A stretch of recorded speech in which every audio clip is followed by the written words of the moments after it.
Charcoal night, surrender to the day. Heavy morning air smothered the road. His worried mind just could not keep away from sliding towards desperation's abode. When he met a stranger whose goodness danced across his face, whose sweet words held no danger, but only truth and grace. And the stranger said, don't be afraid to expand your frontiers. Don't shy away from confronting your fears. Head for the shore when you're swimming in tears, and search for your true self all of your years.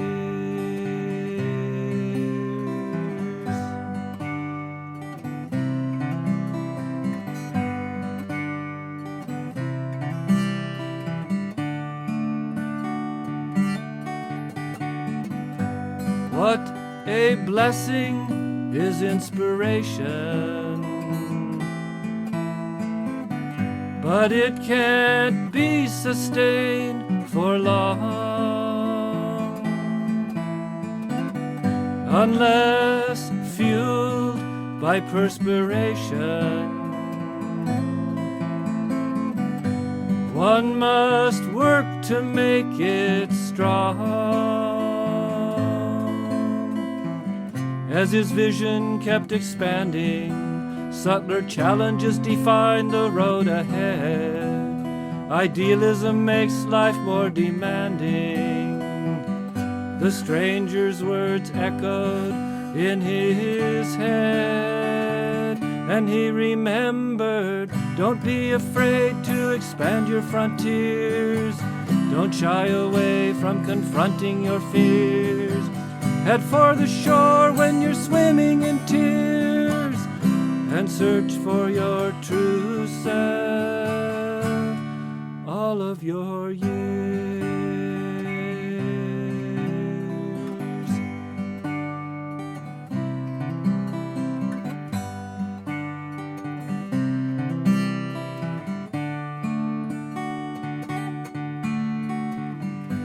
One is released from fear's ugly prison when self-knowledge is revealed. Tears no more blur the vision. Frontier wounds have all been healed. Your free heart will rejoice. Your mind is now awake. You remember that gracious voice and the gift the stranger did make when he told you, don't be afraid to expand your frontiers. Don't shy away from confronting your fears. Head for the shore when you're swimming in tears, and search for your true self all of your years.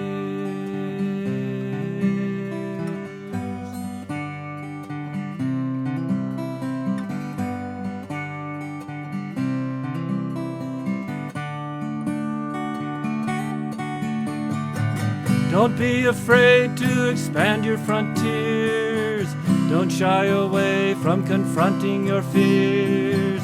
Head for the shore when you're swimming in tears, and search for your true self all of your years.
Adam and Eve ate forbidden fruit, and in rush time and space, an apple a day keeps the illusion going strong. Good and evil, pleasure and pain, and the entire rat race. This is not where we eternally belong. Yearning, discerning, we're slowly learning to make our minds free and clear. Ever changing, rearranging, the seasons keep turning, fleeting images on something infinite and pure.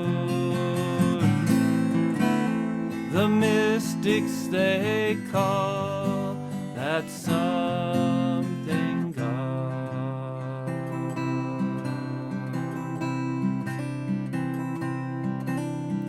Always in motion, the world play flows ever You can never step in the same river twice. Stop the world, I want to get off, we desire for our song. But the hidden costs of self-control drive up the price. Yearning, discerning, we're slowly learning to make our minds free and clear. Ever-changing, rearranging, the seasons keep turning. Fleeting images on something infinite and pure. The mystics they call that something God.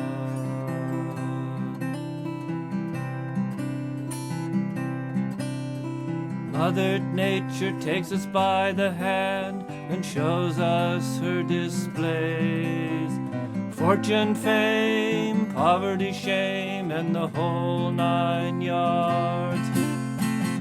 Karmic forces rule this banquet of nights and days. We often curse the hand we hold, but we have dealt our own cards. Yearning, discerning, we're slowly learning to make our minds free and clear. Ever-changing, rearranging, the seasons keep turning. Fleeting images on something infinite and pure. The mystics they call that something God.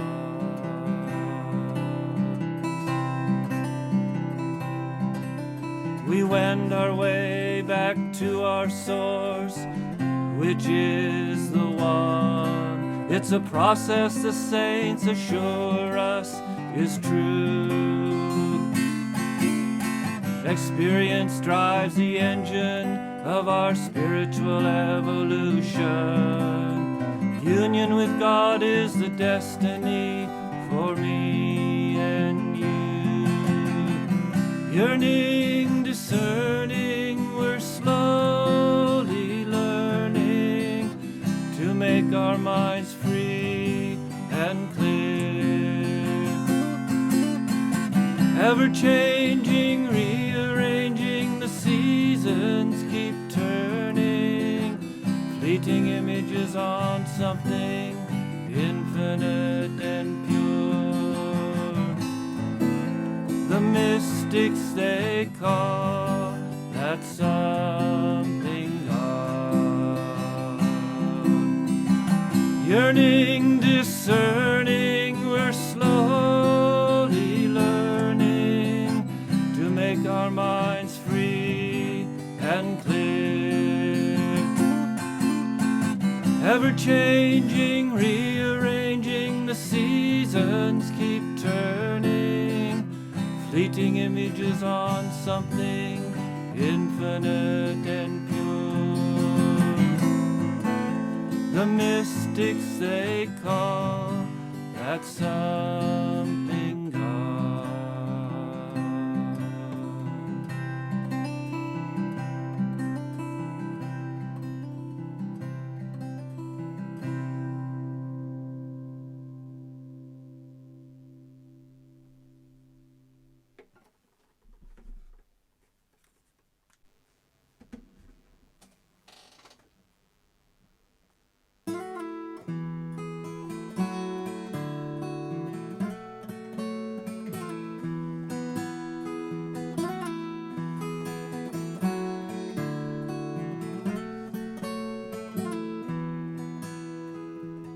The worldly hope men set their hearts upon turns ashes, or it prospers and anon. like snow upon the desert's dusty face, lighting a little hour or two. Okay, again, welcome friends, as we're here today to celebrate and remember the life of Swami Manishananda. And I'd like to ask Swami Satyamayananda to start the program with prayers for the office of the dead. Om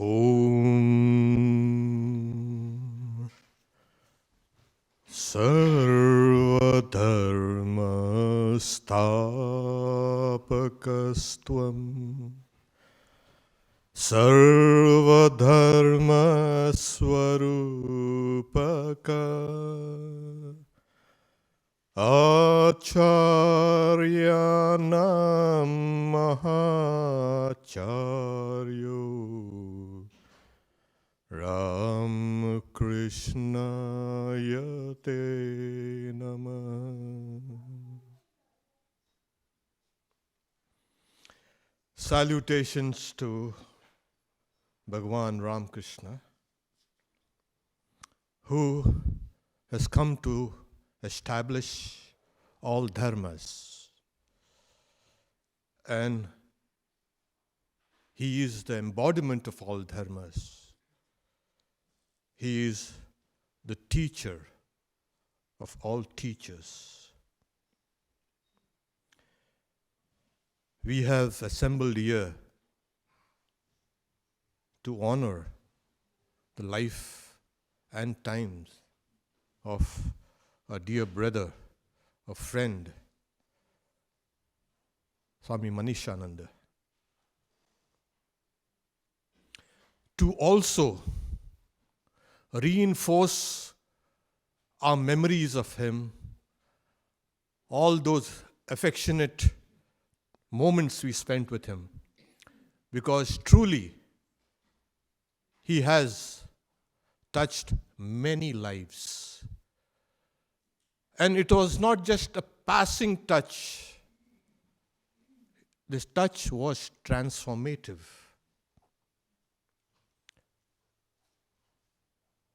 We also, in celebrating, as Scott said, his life, also celebrate the great ideals which inspired him, as well as to understand the deeper aspects of this life and what is death.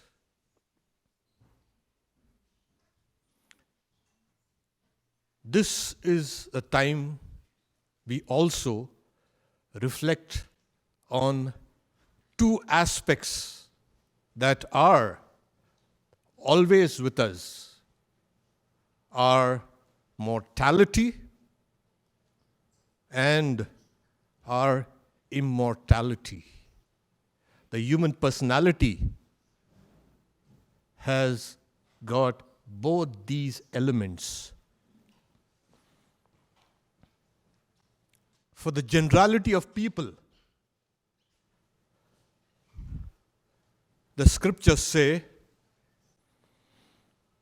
the means to the attainment of this higher existence does not become revealed,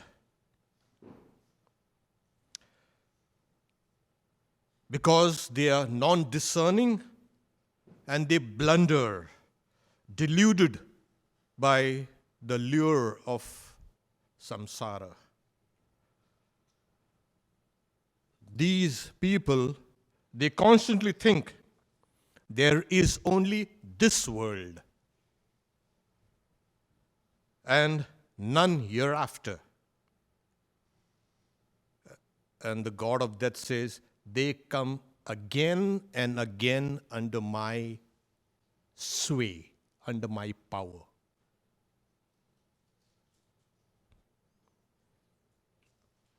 I can't resist chanting the verse, Upanishad. Na samparaya pratibhati balam pramadhyantam vittamohe namudam ayam loko nasti paraiti mani Puna punar vasamapadyate me. But for those who have extracted from this mortality that immortal element which is within us, for them, the Upanishad says, after hearing and understanding this truth, separating this idea of immortality from the body and as well as the sense organs, and attaining this subtle thing, that mortal rejoices, for he has obtained that which is the cause of delight. I consider that the mansion of Brahman is wide open, in this case to Swami Manishananda. What's the cause of delight in life? When you can separate your immortal self from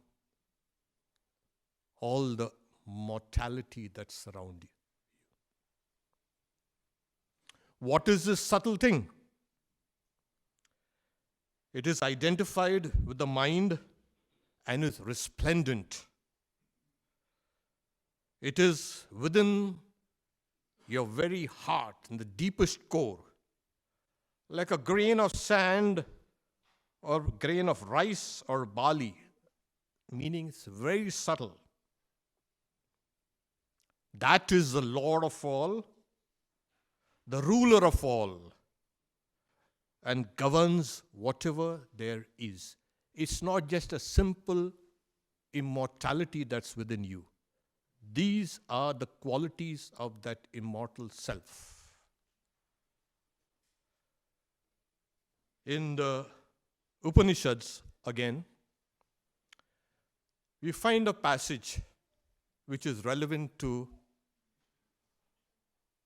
remembering Swami Manishananda. This indeed is excellent tapasya. I won't translate the word tapasya as austerity, but it is something that one concentrates one's mind and the senses and the body. That is called tapasya. This indeed is excellent tapasya, that a man suffers when he is ill. The reason is because he is working out his own karma.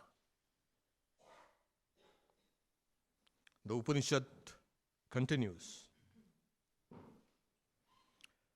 This indeed is excellent tapasya, when the vital force that is within and digest that food, etc., the sensory as well as the physical food that is eaten, it is called as Vaishvanara, this vitality, the vital force that is within us. It emits a sound that one hears by stopping the ears. When a man is about to leave the body, he no more hears this sound. Repeat after me, please. He who knows this wins a higher existence. He who knows this wins a higher existence. This indeed is excellent tapasya, that a man after death is carried to the forest. The commentary is because the karmas of the immediate community are worked out through this act. Repeat, please. He who knows this wins a higher world. He who knows this wins a higher world. This indeed is excellent tapasya, that a man after death is placed in fire, because the life that was based on sacrifice now completes the final sacrifice with the very instrument, the body and the mind, that he used as a final act of offering to the divine. He who knows this wins a higher existence. He who knows this wins a higher existence. He goes upwards through that and reaches the air. That's the prana, the upward movement of the prana, presided over by the udana. The udana vital force lifts everything up, the vitality,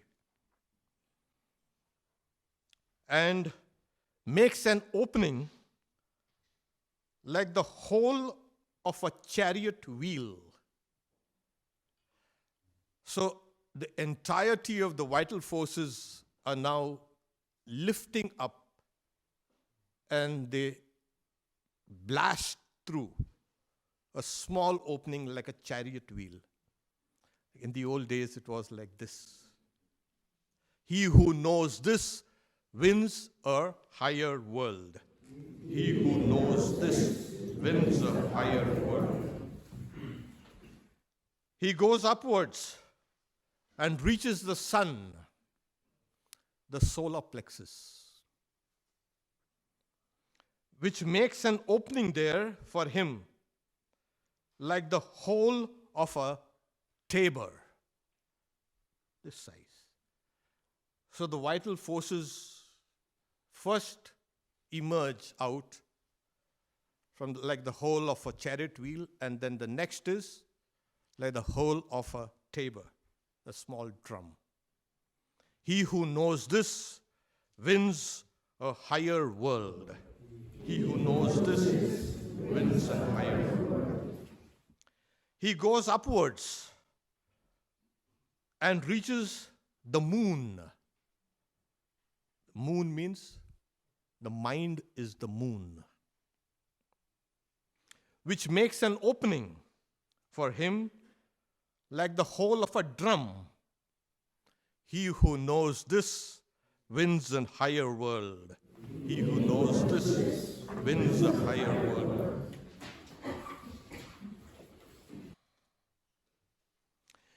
He goes upwards through that and reaches the world free from grief and cold. He lives there for eternal years. He who knows this wins a higher world. He who knows this wins a higher world. Then there is a mystical meditation. I won't comment on it now. I'll read it to you. Of this being who is in the solar orb, the all-pervading consciousness, symbolized as, the syllable bhur is the head, for there is one head and there is one syllable. The word bhuvar is the arms, for there are two arms and there are these two syllables. The word swar is the feet, for there are these 2 feet and there are these 2 syllables. His secret name is Ahar, which shuns the evil of Maya. Of this being who is in the right eye, the syllable bhur is the head, for there is one head and one syllable. The word bhuvar is the arms, for there are two arms and there are these two syllables. The word swar is the feet, for there are these 2 feet and there are these 2 syllables. His secret name is Aham. Ahar outside and Aham inside. He who knows this wins an excellent world. He who knows this wins an excellent world. Then there is a gradual convergence of the Ahar and the Aham. The microcosm is merged in the macrocosm. The sage Arthabhaga questions Yajnavalkya. When this man of knowledge dies, what is it that does not leave him? And Yajnavalkya says, name. His name remains. For the name is infinite, for they belong to the universal gods. He who knows this wins an excellent world. He who knows this wins an excellent world. When one gives up the body, as prescribed in the Vedas, the reality is from where all names and all forms emerge.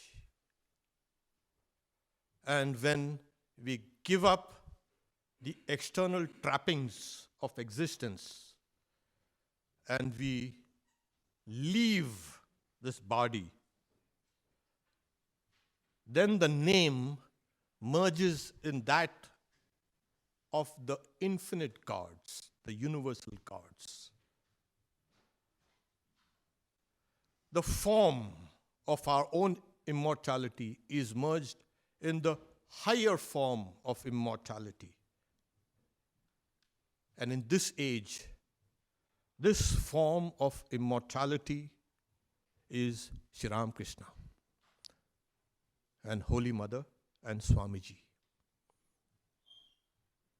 What we saw was metaphysics, but coming to everyday life, was Swami Manishananda living and working here alone, unheard, except by a few in the community? That can never be, because we know what inspired him to live this inspiring life. That was Sri Ramakrishna, whom he providentially got the Gospel of Sri Ramakrishna in an old bookshop. That his life was based on Sri Ramakrishna. His life was based on immortality. His life was based on universality. And no sacrifice to Sri Ramakrishna ever goes in vain. For this is the way that he rewards us. One who dedicates his or her life to Sri Ramakrishna gets these infinite rewards. And how does Sri Ramakrishna grow? The more you can sacrifice your life to the ideal, Sri Ramakrishna grows. And he has been growing. The more we can merge our form of immortality into him, his form also grows. So his name and form keep on expanding. Swami Vivekananda says, I see him growing every day. This is how he grows. When we can dedicate our lives to him, we merged our own inner individualities into him. He grows.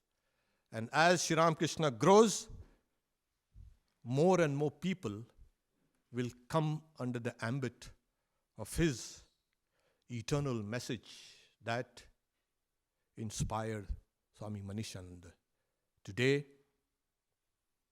we truly celebrate Swami Manishananda for all that he has done, not for Vedanta Society of Southern California or Washington. I was in Southern California. Or for any Vedanta societies, or not for Tapovan year. His life was an act of universal sacrifice. And he attained that universality, which is the goal of every human being, through Sri Ramakrishna. Om Shanti Shanti Shanti Harihi Om Tat Sat Sri Ramakrishna Arpanamastu.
Good morning, everyone, and thank you so much for coming today. And I know that some of you have gone through quite a bit of trouble to get here, because some of you are coming from far out of town. I don't know, is it loud enough back there? So we are here today to celebrate Swami Manishananda's life. He was also known by and referred to by many names based on what our relationship was with him. To some of us, he was known as Jim Austin, Jim, Vinoya Chaitanya, Vinoy, Swami M, Swami, Maharaj, Manish, Uncle, Brother. And at the Longhouse Memory Care Facility, where he spent his final days, he was just affectionately known as Austin. For those of you who may not know, I am one of Swami Manishananda's brother monks. For those that have come out of town, may not know. And I've known him for almost 43 years. And some of you in the audience have known him since grade school. And some others have only known him in his declining health years. But regardless of how long we knew him and interacted with him, he has touched all our lives, as we will discover today. My eulogy is actually in 2 parts, a few words followed by an 8-minute video slideshow, depicting his life of service since he came to our Vedanta Society in the early 1970s. And a lot of the video will actually depict what I am describing. I did not want to do both at the same time because that would cover up actually his musical talents and some of the things that he actually said during his lectures and talks. So at some point before coming to the Vedanta Society, he was browsing in a bookstore and became curious about a book on the sales counter. The person behind the counter told him, "That is the best book in our bookstore, but it is my personal copy and is not for sale." That book happened to be the Gospel of Sri Ramakrishna.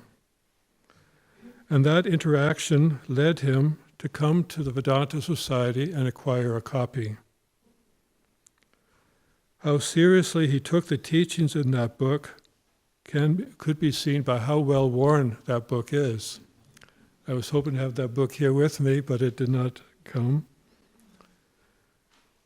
So his interest in Eastern thought and philosophy led him to join our monastery as a probationer in 1973, under the guidance of his guru and teacher, Swami Vividishananda, who was the head at that time. The Swami soon suffered several strokes and went into a coma until he passed away in 1980. And Jim became one of the several caregivers during those years, while also making weekly trips to the Tapovan, along with other members and friends to help develop the east side of the lake, that side of the lake.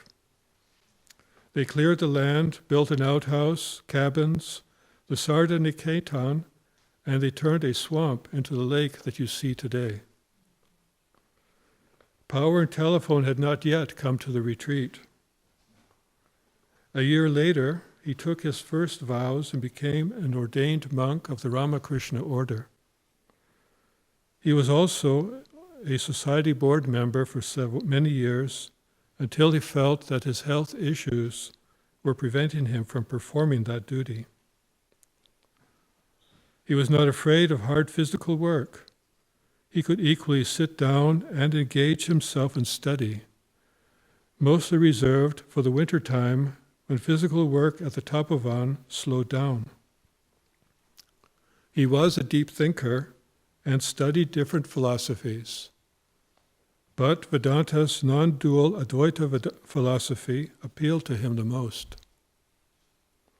He possessed a spirit of adventure, loved challenges, and was constantly learning. He was vibrant in life. He He learned a lot on the job and became a jack of all trades, in carpentry, plumbing, electrical, concrete work, and more, anything to do with construction. He used his carpentry skills to custom build the beautiful altar for our new shrine in Seattle. Along with Ashwani, Sharma, and many others, he helped build the workshop, bring in power and telephone, and develop this side of the lake through all kinds of weather and challenges. Even though professional help was hired at times, still 80% of the work was done by the monks and volunteers. We have lost a role model exemplifying the dignity of labor. And for many of us younger than him, myself included, he was our big brother. To him, a good movie was one where its characters showed character improvement. In life, he appreciated seeing good character traits in people and would extol those virtues to others. Character building was the foundation of his own life, and that passion was passed down to others in so many ways. For him, sportsmanship and character building went hand in hand. Whether he stayed in town or out here at the retreat, there had to be a basketball hoop. Even as this building was under construction, there was a basketball hoop hanging right over the altar. And this was the way how he connected with the youth, through sport and play. During his high school days, he sang and played folk guitar in a band. His idols were Bob Dylan and Joan Baez. And that gift enabled him to lead our English devotional songs on guitar in our weekly Ram Nam singing event. He also played the harmonium to lead our evening vespers, and he learned to accompany other singers with a tabla and cymbals. He sang and played guitar for our choir during musical evenings. He also wrote his own songs and music. Much of the music in the opening slideshow was music he composed or played on guitar. And he was generous to many who came in contact with him. If you were hungry and asked for food money, he would rather take you to a restaurant and make sure you ate very well. He was very hospitable and would take time to sit down and talk to you, make coffee and tea, and offer you some snacks. It became somewhat of a ritual as he would make coffee for everyone after lunch. I didn't drink coffee, but he teased me unrelentlessly. I lost count of how many times he asked me if he could make me a coffee.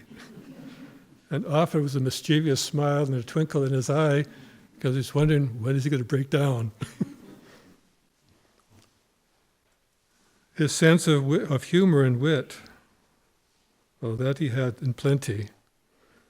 When these handheld personal assistants came out in the 1980s and 90s, he would ask, "Hey, do you want to see my Palm Pilot?" And with a big smile, he would pull out a little notebook and a pen. "This is my Palm Pilot," and he would wave it in front of you. And he carried this everywhere. And that is how he kept track of his to-do lists, his shopping lists, and everything else. And even though he felt like he needed to have this notebook and pen with him all the time, one day I asked him for some collaboration on a script for a history video. And I was surprised by his detailed recall of historical events. All the names of visitors and guests, the dates are pertaining to all the happenings around the Vedanta Society since he came here in the 70s.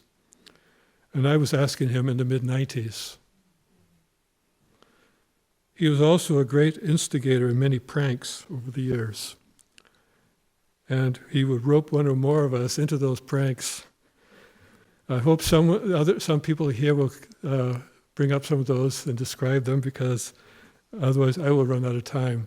But I think others should bring that up if they can. He was also very appreciative of every little thing you did to help him.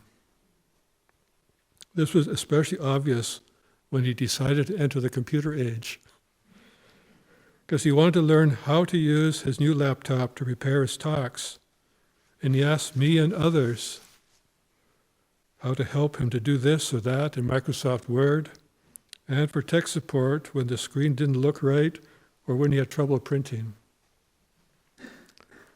He was meticulous in preparing his lectures and strove to be articulate in delivery.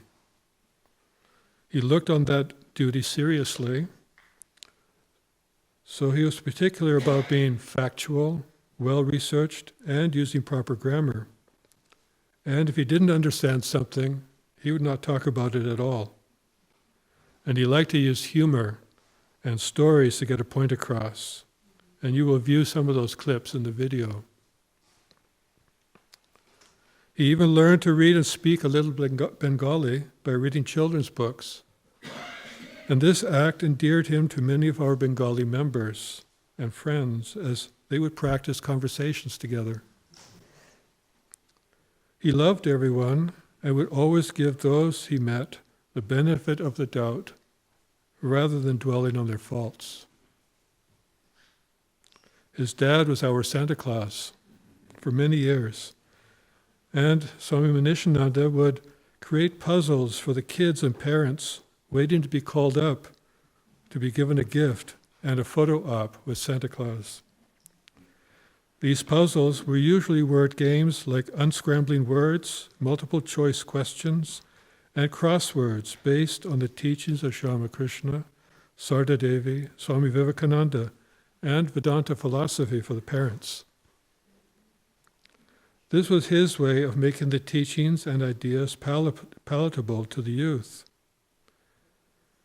To further that goal, he invented 2 board games around the teachings of Vedanta: the game of reincarnation and transmigration and perfection. And I will show you the board games.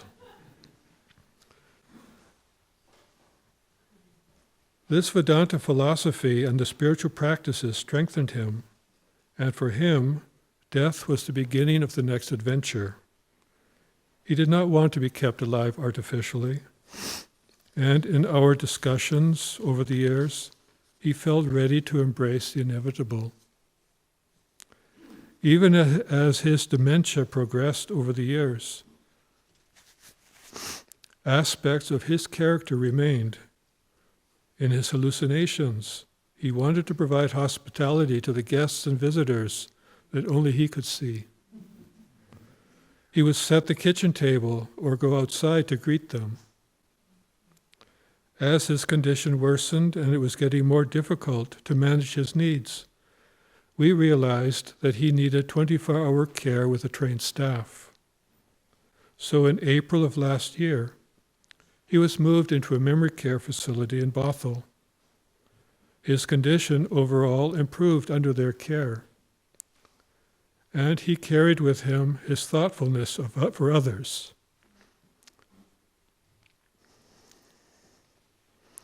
And endeared himself to the staff and other families in his new home.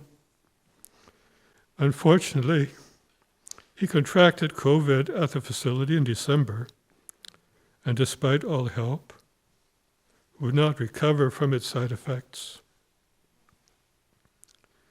So, indeed, he endeared himself to all of us by his life's example. He was quite the character, but also a man of character, a dedicated monk who gave his life in service to the Ramakrishna order. Again, thank you all for coming today, and we will start with the video. Listen, my friend, I will speak my heart to thee. I have found in my life this truth supreme. There is but one ferry for crossing the sea.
Listen, my friend, I will speak my heart to thee. I have found in my life this truth supreme. Love, pure love, that's the one thing. There is but one verily.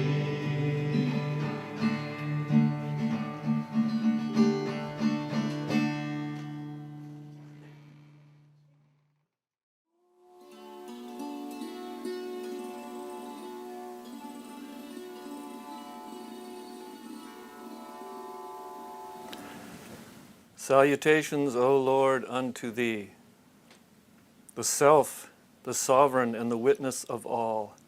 Salutations unto Thee, the Great Being, the origin of souls, and the source even of the primal matrix of creation. Salutations unto Thee, O Lord. Thou art the cause of all, but art Thyself causeless. Thou art the wonderful origin of the entire creation. As the mighty ocean is to rivers, Thou art the goal of all scriptures, the great refuge of all creatures, and the bestower of emancipation. Salutations unto Thee. When we look at ourselves, we see that we human beings possess a rational nature. In this sense, we want to know things. The word karma has become very popular in recent years.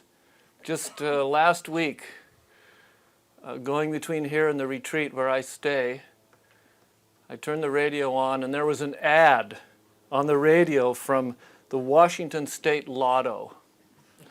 And this is how the ad ran. I listened to it and I put it in my mind because I thought I'm going to use this next week, my talk. Here's the ad. The first step in improving your gift karma is admitting your past gift-giving mistakes. Give lotto tickets for gifts. Now, I have to say that I think that the Washington State Lotto Commission does not have a comprehensive understanding of karma, but this does indicate the popularity of the term. Meetings, the idea that all paths lead to the same goal, especially the idea of incarnations. And if you can get intimate with an incarnation, get so close that you do not even see distinctly the form anymore, we can say access the infinite. Sunlight in the morning disperses the darkness everywhere. Rivers from the mountains bring life-giving waters to the fields. Your presence, like a wave, floods my mind with your peace. Oh Lord, you are the refuge of this ever-struggling soul. You stand behind the shadow of a body and a mind, and all is for naught. All my struggles mean nothing without your grace. Shed your light upon my mind.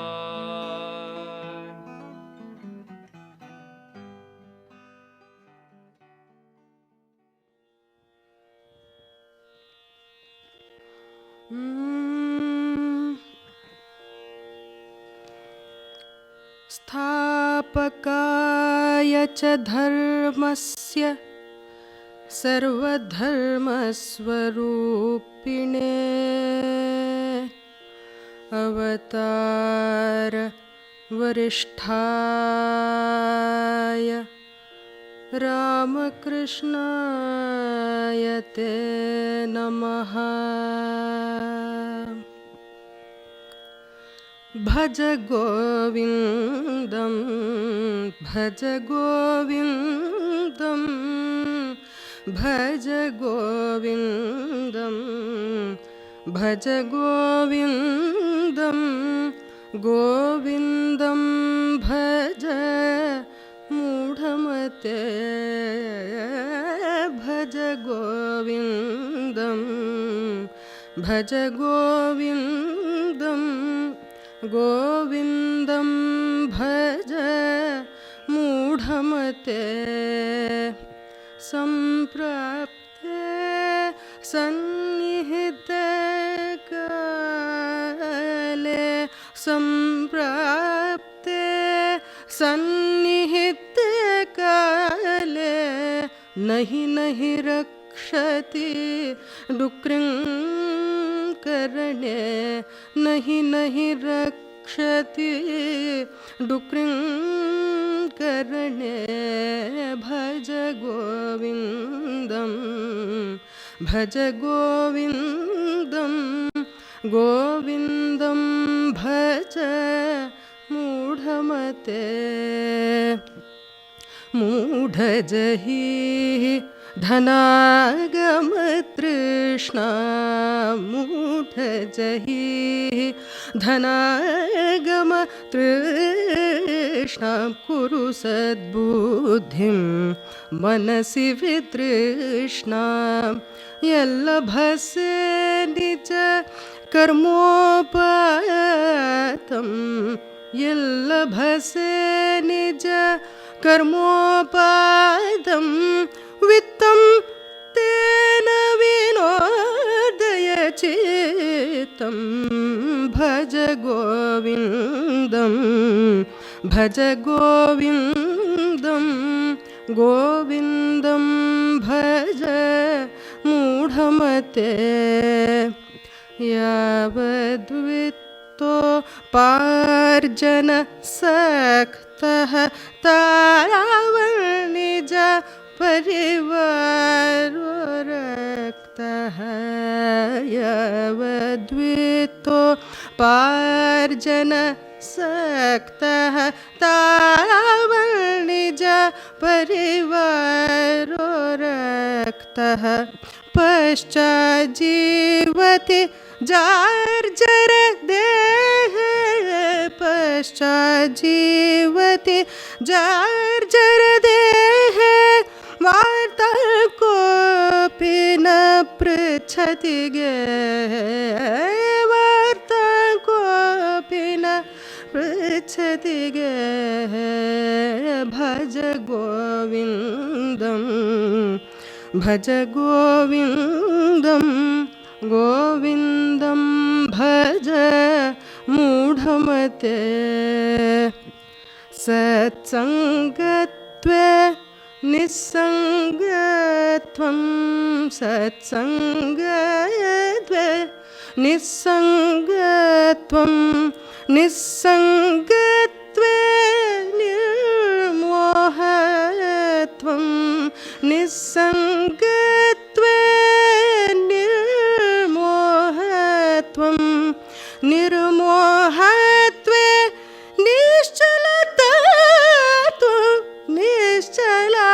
निश्चलतत्वे जीवन्मुक्तिः निश्चलतत्वे जीवन्मुक्तिः भज गोविन्दं भज गोविन्दं गोविन्दं भज मूढमते मा कुरु धन जन यौवन गर्वं हरति निमेषात् काल सर्वं मा कुरु धन जन यौवन गर्वं हरति निमेषात् काल सर्वं माया मयमिदम् अखिलं हित्वा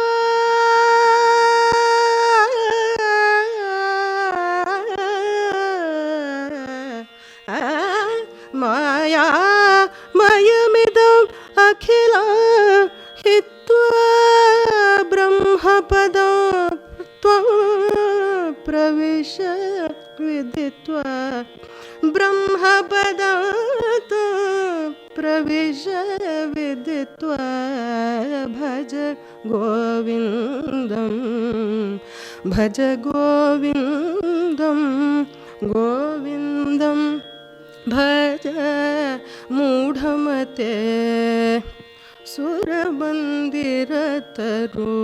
मूलनिवासः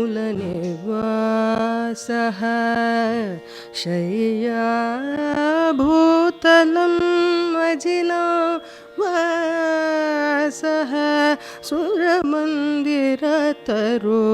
मूलनिवासः शय्या भूतलम् अजिनं वासः सर्वपरिग्रह भोगत्यागः सर्वपरिग्रह भोगत्यागः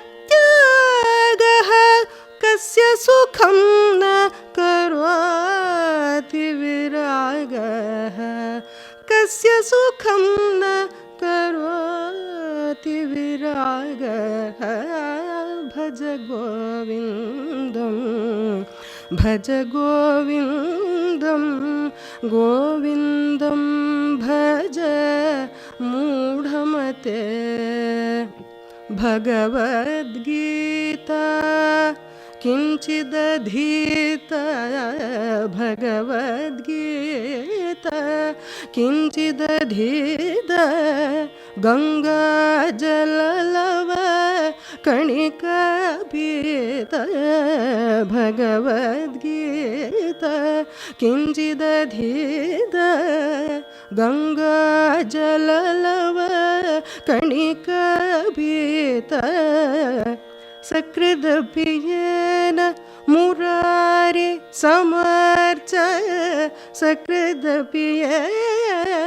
मुरारि समर्च क्रियते तस्य यमेन न चर्च भज गोविन्दं भज गोविन्दं भज गोविन्दं भज गोविन्दं गोविन्दं भज मूढमते पुनरपि जननं पुनरपि जननं पुनरपि मरणं पुनरपि जननं पुनरपि मरणं पुनरपि जननी जठर शयनं पुनरपि जननी जठर शयनम् इह संसारे बहुतुस्तारे इह संसारे बहुतुस्तारे कृपया पारे पाहि मुरारे कृपया पाहि मुरारे भज गोविन्दं भज गोविन्दं गोविन्दं भज मूढमते गेयं गीता नाम सहस्रं ध्येयं श्रीपति रूपमजस्रं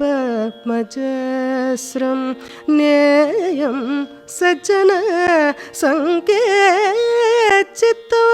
देयो दीन जनाय जवितं भज गोविन्दं भज गोविन्दं गोविन्दं भज मूढमते अर्थमनर्थं भावय नित्यं नास्ति ततः सुखलेश सत्यं पुत्रादपि धनभज भीतिः सर्वत्र एषा विहितरीतिः भज गोविन्दम् भज गोविन्दं गोविन्दं भज मूढमते गुरुचरणाम्बुज निर्भर भक्तः संसारादचिराद् भवमुक्तः गुरुचरणाम्बुज निर्भर भक्तः संसाराद् न चिराद् भवमुक्तः सेन्द्रिय मानस नियमादेव सेन्द्रिय मानस नियमादेव द्रक्ष्यसि निज हृदयस्थं देवं द्रक्ष्यसि निज हृदयस्थं देवं भज गोविन्दं भज गोविन्दं गोविन्दं भज मूढमते सम्प्राप्ते सन्निहिते काले सम्प्राप्ते सन्निहिते काले नहि नहि रक्षति डुक्रिङ्करणे नहि नहि रक्षति डुक्रिङ्करणे भज गोविन्दं भज गोविन्दं गोविन्दं भज मूढमते.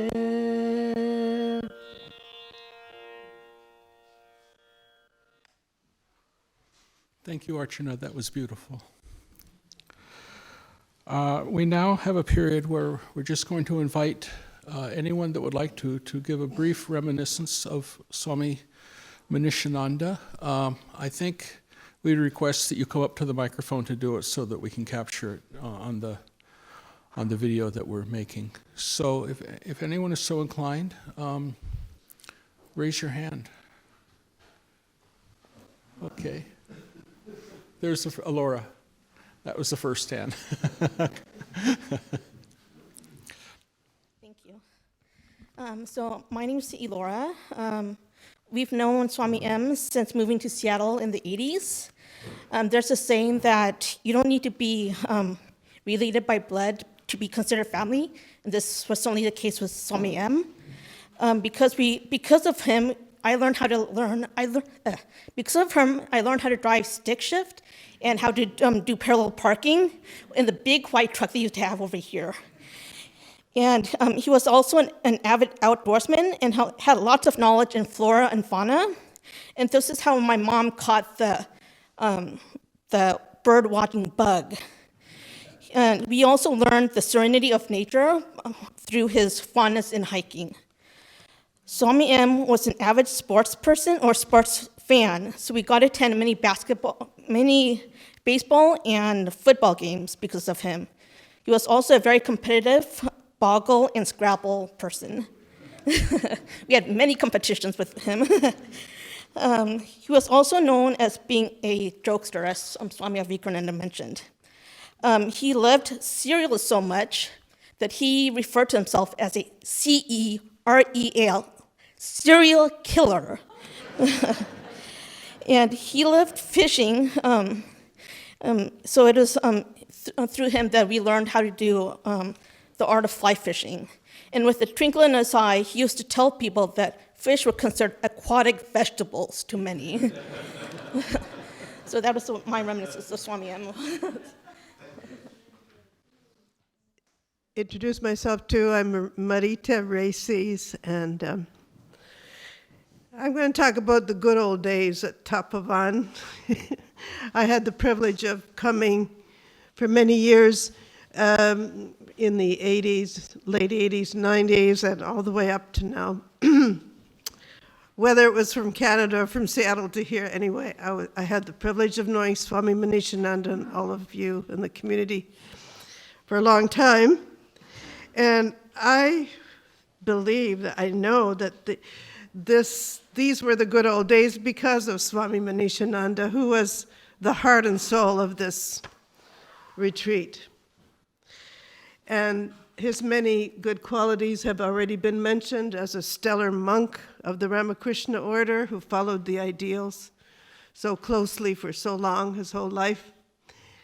I'd like to talk about him from a personal point of view, as knowing him from the way he treated us here. I would come up from Canada, just on Mondays when I could. I had a day off, and ladies like Susie Smith would be here, and we would be doing the garden in this corner here in the southeast corner. And gradually, other ladies started coming. There weren't a lot of people who came here, so it was quite different, but wonderful too, And I'll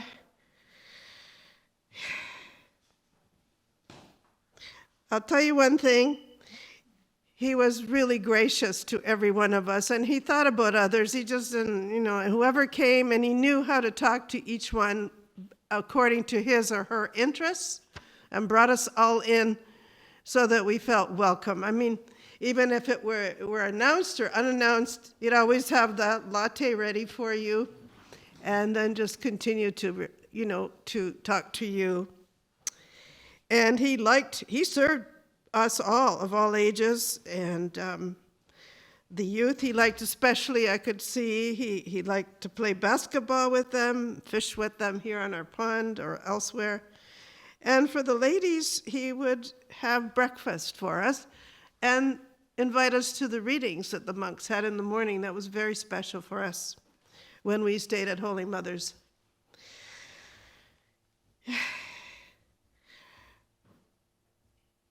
Well, because of him, we still feel his presence here. And we regard Tapovan as a holy place, and I think we always will.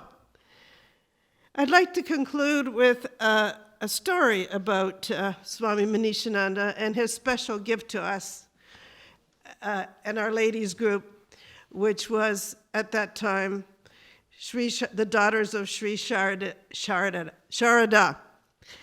And when we were meeting, we gathered, several ladies gathered, devotees, and among them were Barbara Smith is here, Sandy Garrigan, and Linda Talkington, and Mina Ryan, of course, Supriya's mother.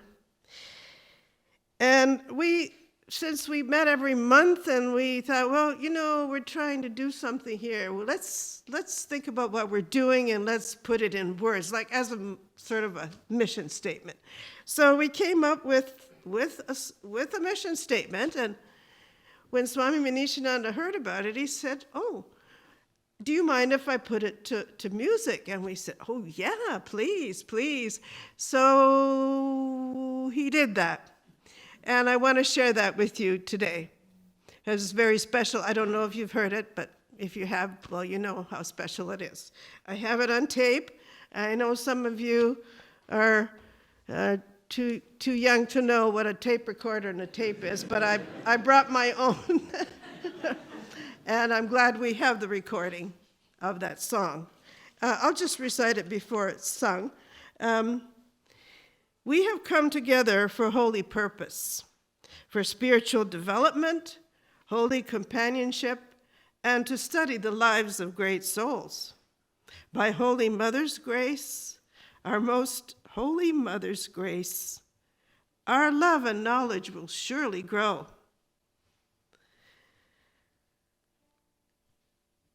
We are the daughters of Sri Sharada. We have come together for a holy purpose, to support, love, and trust one another, to work and play and serve all others in a spirit of loving sisterhood. We are the daughters of Sri Sharada. And I will play that now. It's actually not sung by Swami Manishananda, but by Elvira Gracie, who you might know is one of our composers from Canada, a devotee. And she got a hold of the song that Swami had composed. And I'd like to play it for you now, if I may.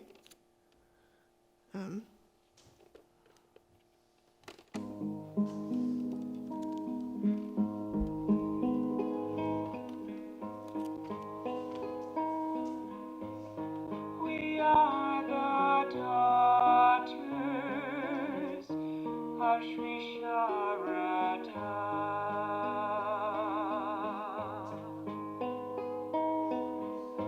We have come together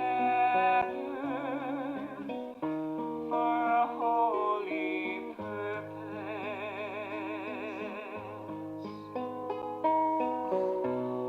for spiritual development, holy companionship, and to study the lives of great souls.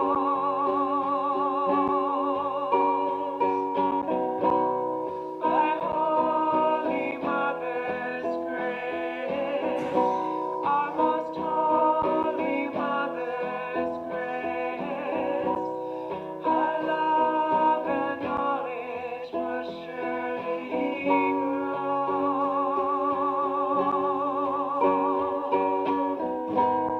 We are the daughters of Sri Sharada.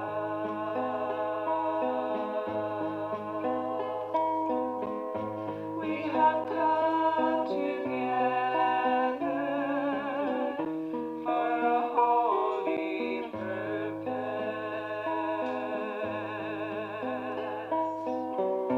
to support and trust one another, to work and play, to serve all others in a spirit of loving sisterhood.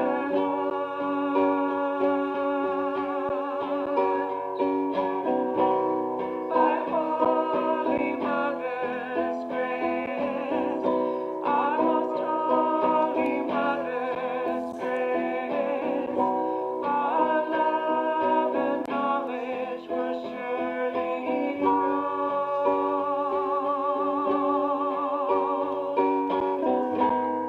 We are the daughters. We are the daughters. We are the daughters of Sri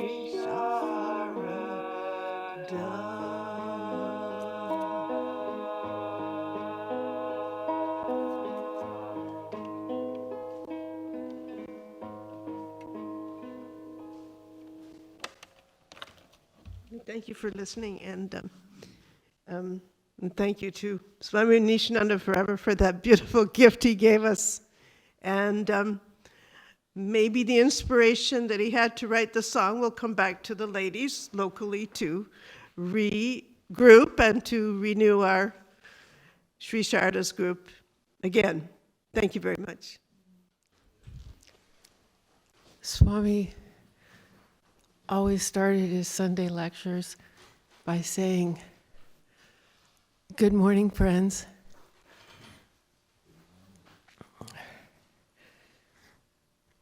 This is from the Bible, John 15:13. Greater love hath no man than this, than that he lay down his life for his friends.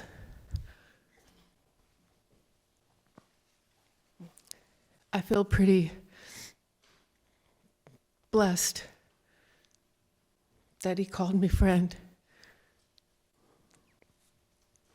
The love that he showed, that he gave, that he taught. Again, I found a description from the Bible, 1 Corinthians 13. Love is patient, love is kind, and envies no one. Love is never boastful, nor conceited, nor rude, not quick to take offense. Love keeps no score of wrongs, does not gloat over another's sins, but delights in the truth. And that was Swami. He was patient, he was kind, he envied no one. He was never boastful, nor conceited, nor rude, never selfish, always giving.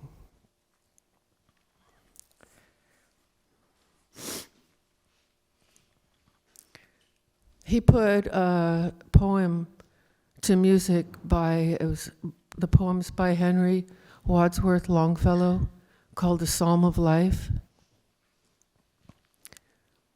I'd like to read a little excerpt from that. Lives of great men all remind us we can make our lives sublime, and departing, leave behind us footprints on the sands of time. Footprints that perhaps another, sailing o'er life's solemn main, a forlorn and shipwrecked brother or sister, seeing, shall take heart again. Let us then be up and doing, with a heart for any fate, still achieving, still pursuing, learn to labor and to wait.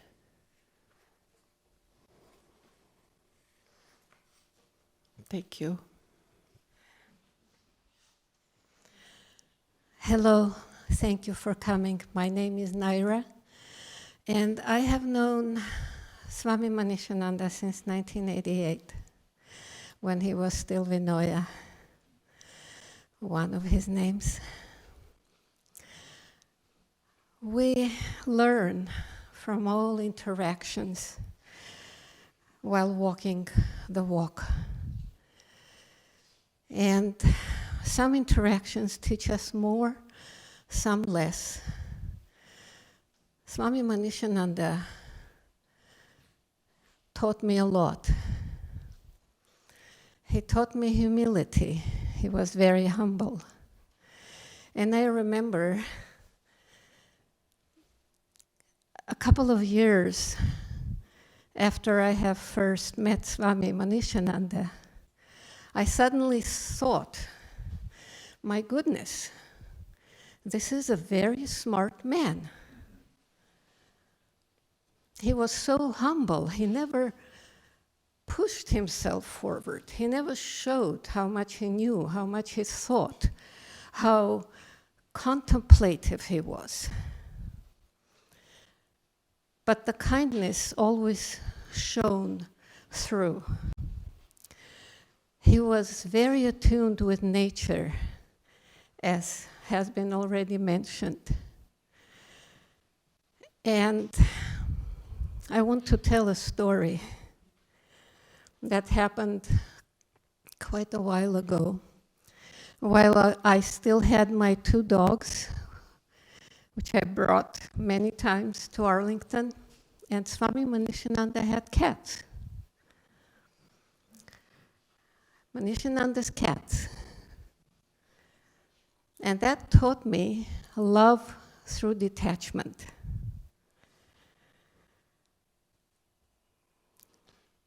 His cats were free. They came when they wanted. He loved them. I saw it, I knew it. And one day, when my dogs were here, one of my dogs, the naughty one, the girl, attacked Manishananda's cat. I didn't see it. I just heard.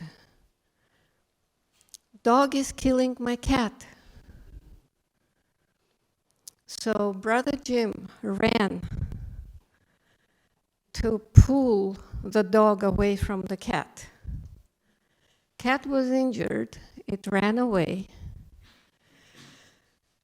And I remember I asked Manishananda, why are you letting the cats out? Why don't you keep them inside to keep them safe? And he looked at me with those sorrowful eyes, beautiful, deep, sorrowful eyes, and he said, how can I? They're free. They're in God's hands.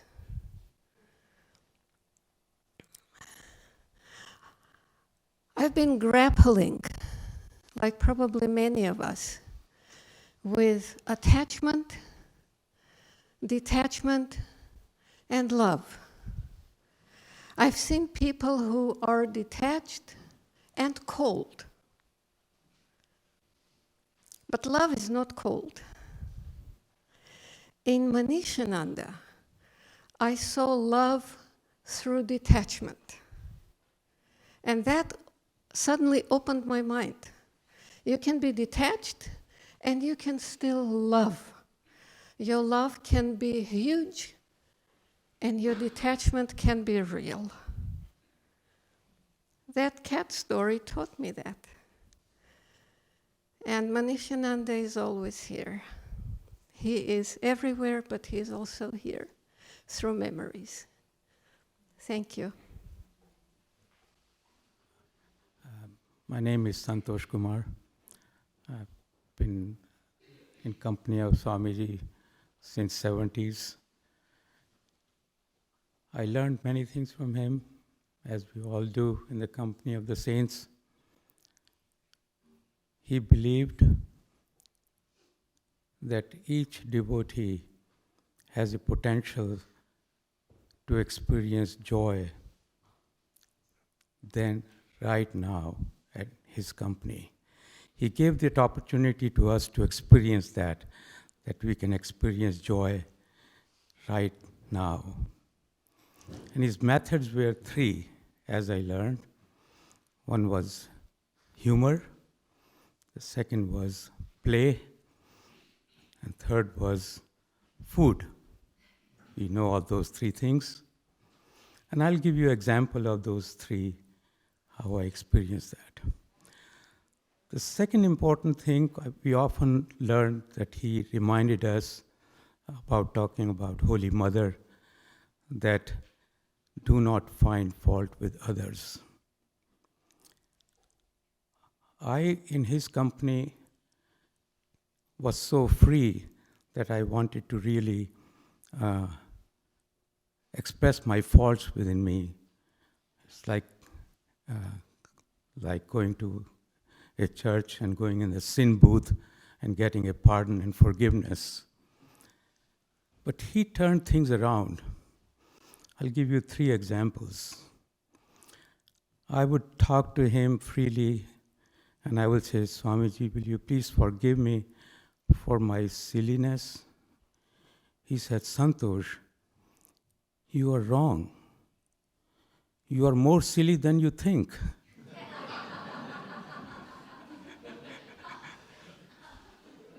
Second example. Once I will come late for the Christmas greetings, and it was late January.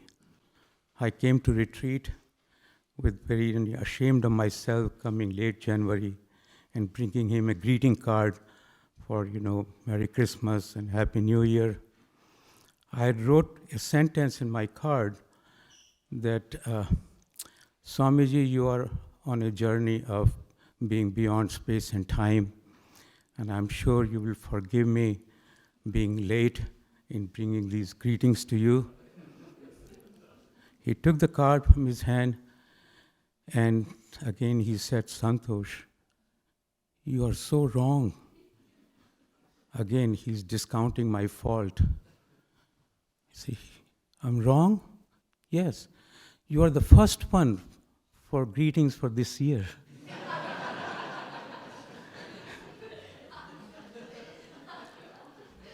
My third thought was the food. And I just love to come to retreat for potato chips and Coke. And Swamiji's will always know I'm a physician and I eat such a unhealthy food. I even had a heart attack by eating these chips and Cokes for so many years. But he did not accept my fault. He always served me chips and Coke very happily. So with those fond memories, in his company, we all can experience joy, humor, and food, and play. Very important elements of pursuing the divinity within us. May his soul rest in peace. My name is Kumar Bhatia. I've known Swami Manishananda for a long time. But one of the things that all of us would admire about him is how much he prepared for his talks. They were exactly 50 minutes, leaving about 10 minutes for conversation or questions. Another thing that he did was peppered his talks with humor. He was a very well-read person, and he loved American humor. And he would bring in Mark Twain and other people with very loving stories. Somehow he was able to fit into his talks all these stories that made his talks very lively. And all of this, as has been said by so many people, is very humble in spite of having so many talents. So we certainly, all of us will miss him. Thank you. Thank you. Thank you, everyone. It was wonderful hearing those reminiscences. We're now going to have a solo violin performance by Mathangi Venkatesh. First song that I'll be playing is a Bach partita number 2, and the second song I'll be playing is an etude by Fiorio, and then the third song I'll be playing is an etude by me. So, okay.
My name is Sunanda, and I have known Swami M for a good number of years.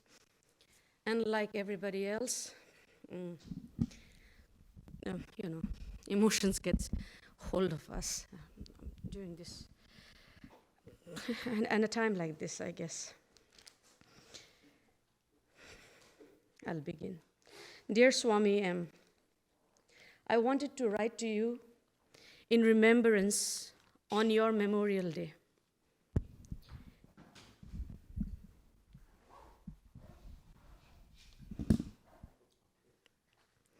In remembrance of you, Swami, who might, looking at the people gathered today, have said, this must have something to do with the coffee that I had handed out over the years. Coffee it was, but much more. In remembrance of you, Swamiji, who felt like a true friend would be, a friend with who you could rattle on any topic, coffee, weather, life, death, karma, bears, fishing, and many more.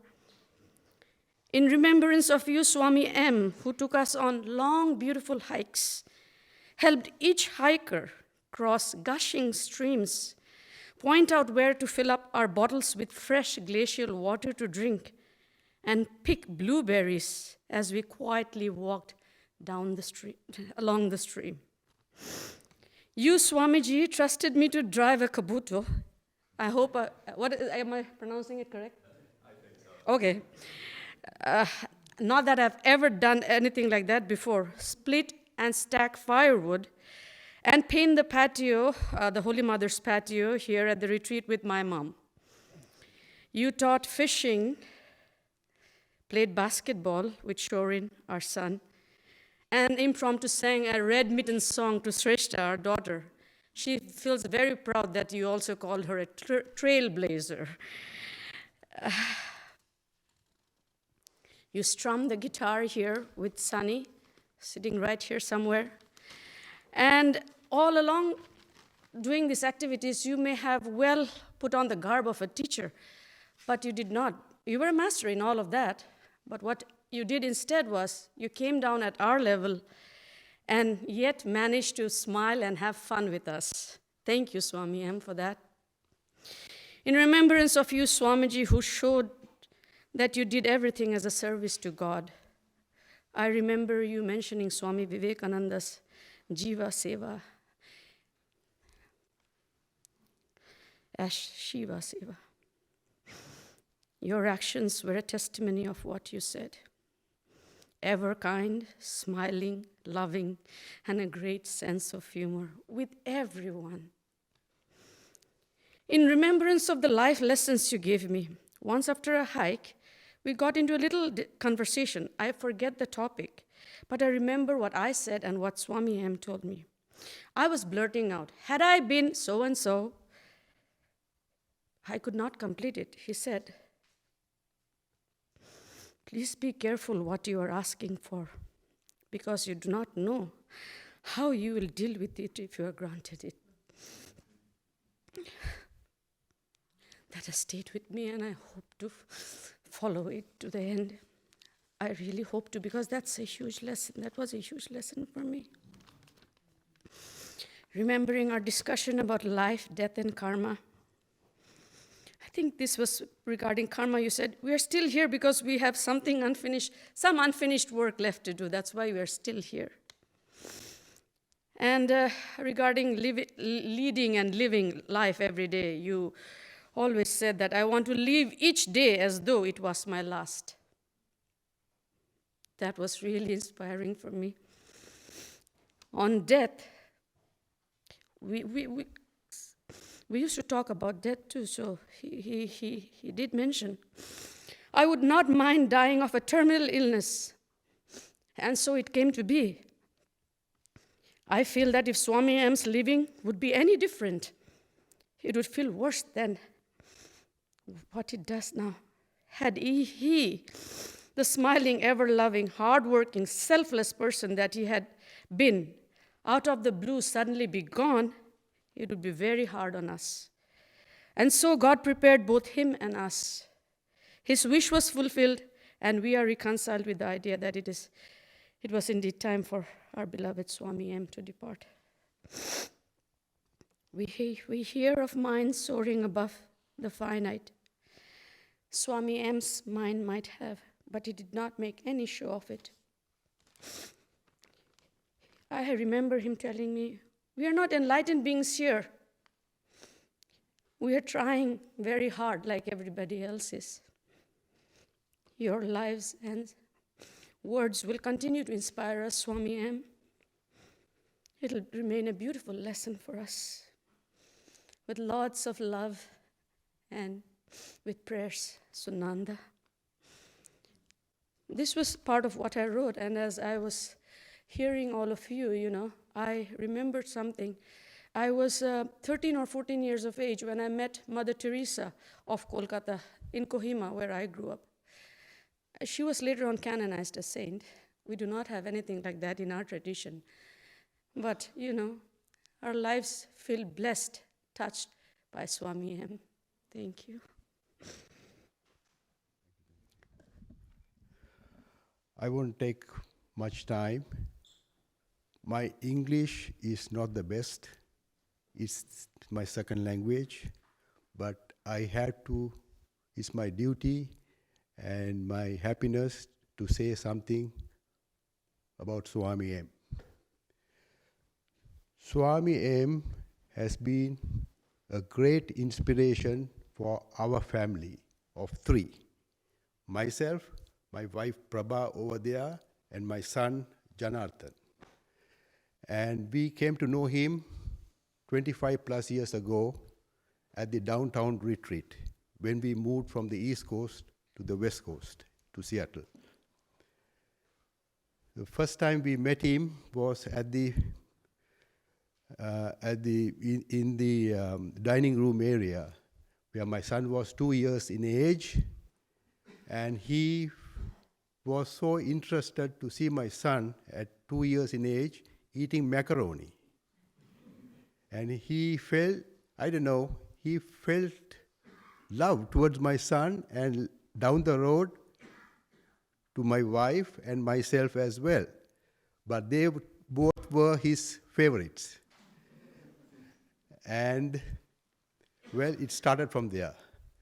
And then we patronized this facility more because of Swami M's inspiration for our family. We did not have money, we did not have family, we did not have friends. And I don't have any academic qualification either. I'm just a bus driver. He gave us all strength in spiritual growth and in fellowship, in balancing our minds to the best we can in inner happiness, though we did not have any material gains or many material aspects in life as such. We got an opportunity to come to this country long time ago, winning a green card lottery from Sri Lanka to the East Coast. My son was born over there. So, Swami M has been a great instrumental in our lives for happiness. I will say small things here. Deep thoughts in blessings to have had his association in spiritual growth and fellowship. I just wrote it, I may forget it. In passionately to our little family. Well, that's all I had to say. And we pray. We were immensely blessed for a long number of years in his close association. So we as a family pray for his soul to be in eternal bliss. Thank you. Namaste. My name is Vidyasagar. I live in Vancouver, BC, Canada. Through Prabha, who is like my sister, we got introduced to this retreat. And I was not a devotee here. I was only connected to Swami M through music. So one day we were invited to the retreat. We show up and we see Swami outside. And I was expecting Swami to be, in his kutir, a big lineup of people to see him. He said, "Are you Vidyasagar?" I said, "Yes, Swamiji, we are here for a music practice." He said, "Oh yeah, please come." And I had no idea he was Swami M. Then he introduced me to Swami Jim, and I asked Swami Jim, "Swami, who's that person?" He said, "Oh, he's the head of the retreat here, he's Swami M." So that stayed with me. And I found that throughout my association for over 15, 20 years, Swami M was always there to greet us, to invite us, to feed us.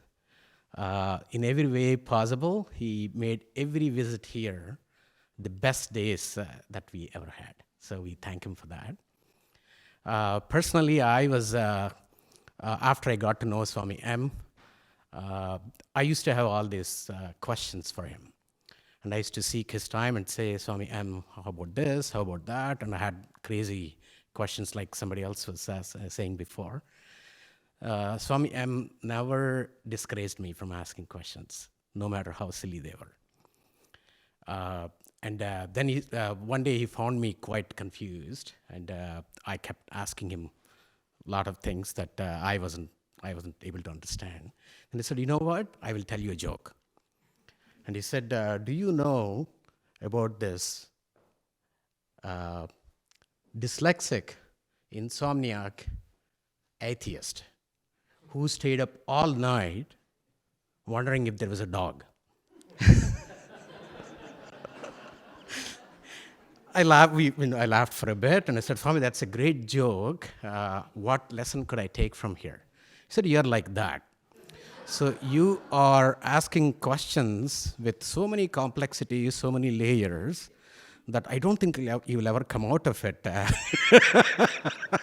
So simplify your life," right? So that was a great lesson.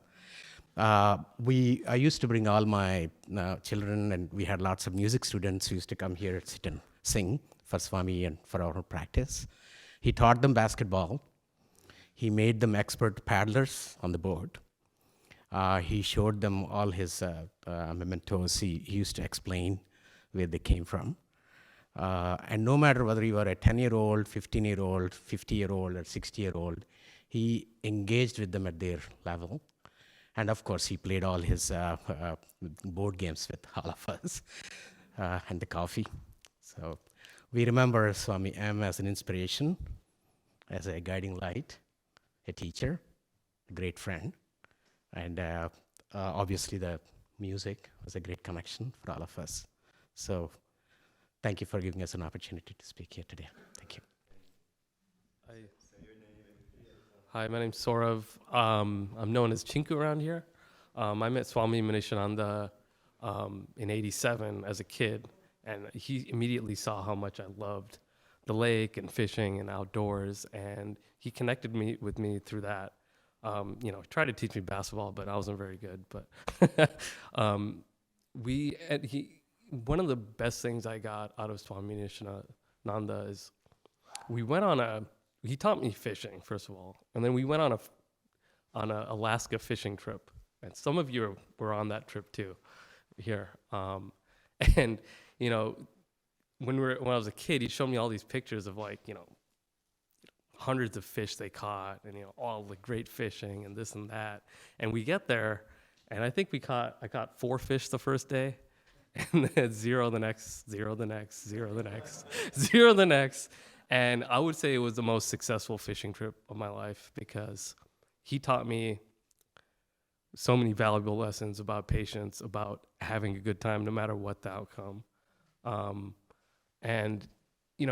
we were casting, he would also tell stories, and these stories were just gold. I mean, they taught me so much about spirituality. about life. That's sorry.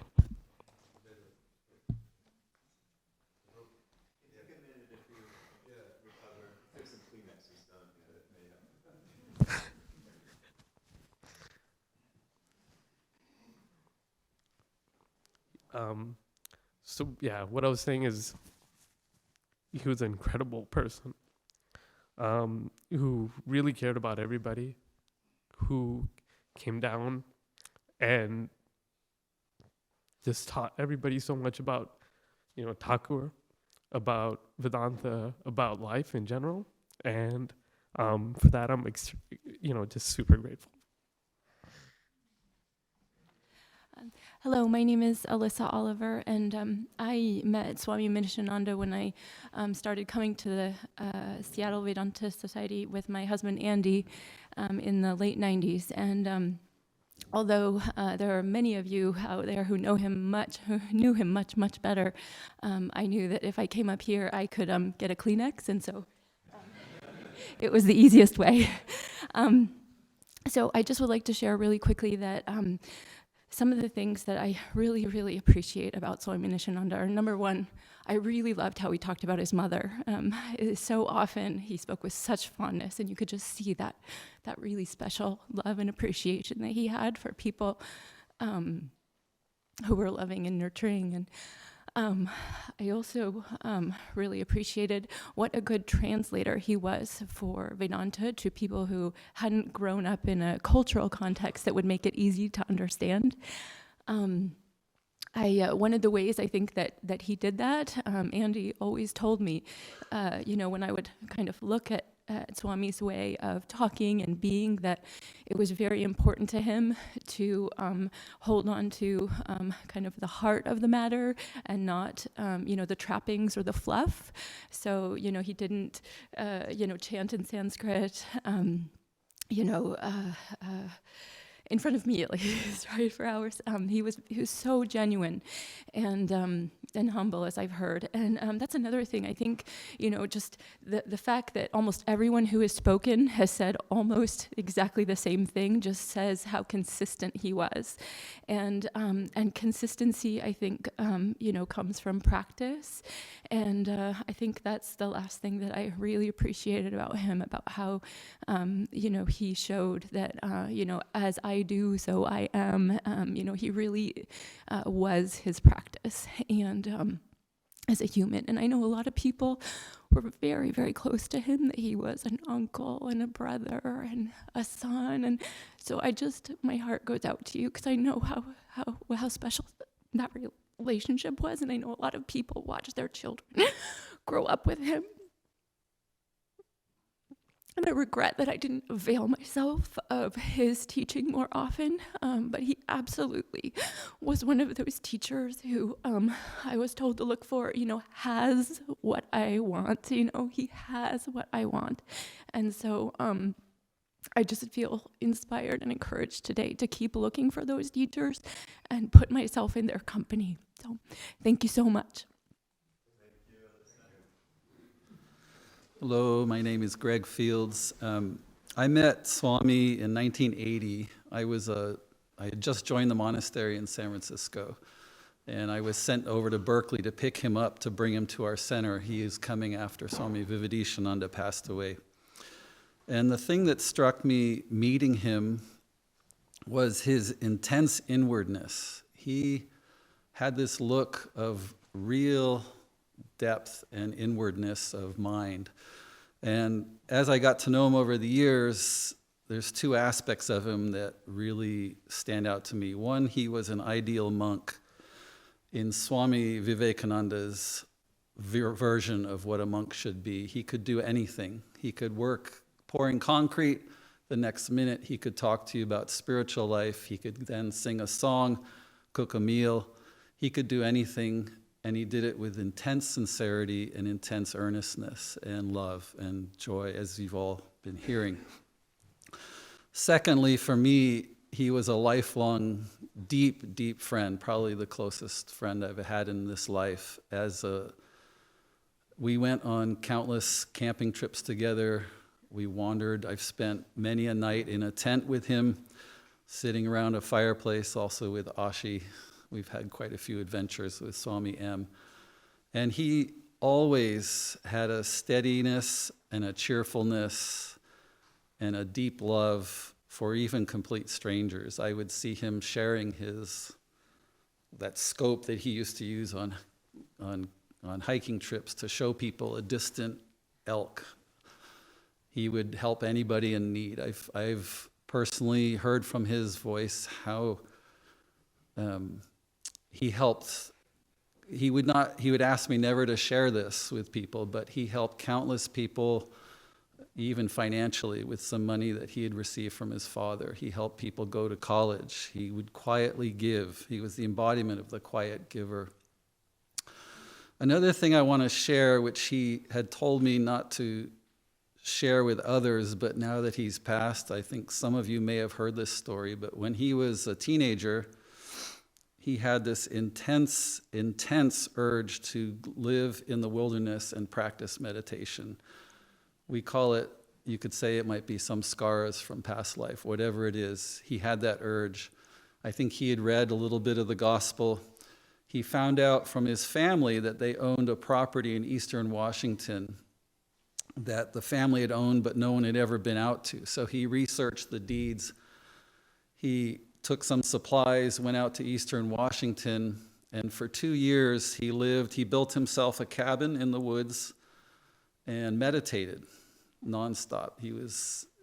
He said the longest he went when he was out there without seeing a human being was 30 days.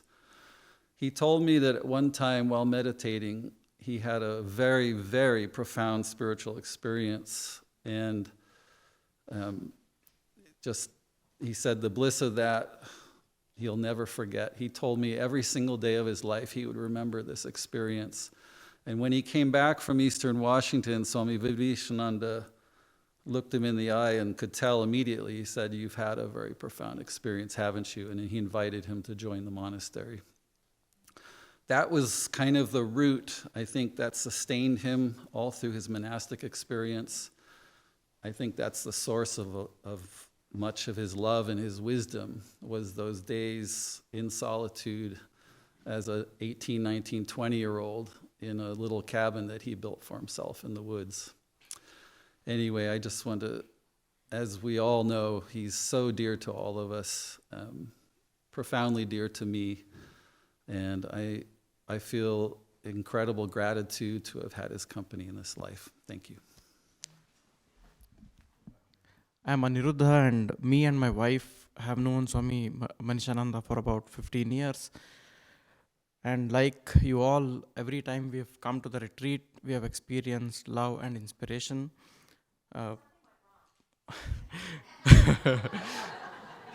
Lot of people have touched upon hiking, fishing, and cereal. So I would like to narrate some incidents around the three of this and then conclude.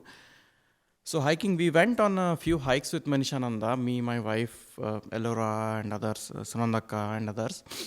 And the thing I noticed was he was the eldest in the group, and yet he carried the biggest bag. And in his bag was probably 2 pots of coffee, a mat that he would spread around later, and then also the telescope or whatever that was mentioned. So we used to walk up to the top of the hill, and then that's where he would spread the mat, serve us coffee, and read a page or two from something from Swami Vivekananda. So those were probably some of the best hikes we have done. Fishing, someone in my family once, right, they were fishing and so on, and we kind of don't eat meat, so like they asked, hey, like, aren't we hurting these creatures by fishing and eating them? So he said, it's hard, very hard not to hurt other human beings. That is what I practice, as in him. And then he said every time he walks from this building to his where he used to live, he used to remind himself to treat anyone who visited with love and kindness, and we saw that every single day when we visited. The last thing, cereal, right? So cereal, so on one day when he was eating cereal, he just offhand mentioned that many days he used to live with just cereal without even adding milk, right? So then I realized how simply one could live and focus on the things that matter. That's all I wanted to share. Thank you all. Hi, I'm Van Holland, and I've known Jim since we were 7. And so I'll tell you some stuff that from the before the rest of you knew him. So we met in 2nd grade. I had thought it was since 1st grade, but he told a friend of mine, Colvin, who is here, when we saw him maybe a year or 2 ago, he said, no, it was 2nd grade because they moved the line for the grade school after 1st grade. So he came to my grade school after 2nd grade. Then in 6th grade, he ran for the class president. And from Seattle to Boston, they're voting for Austin. How can you forget that? And he won.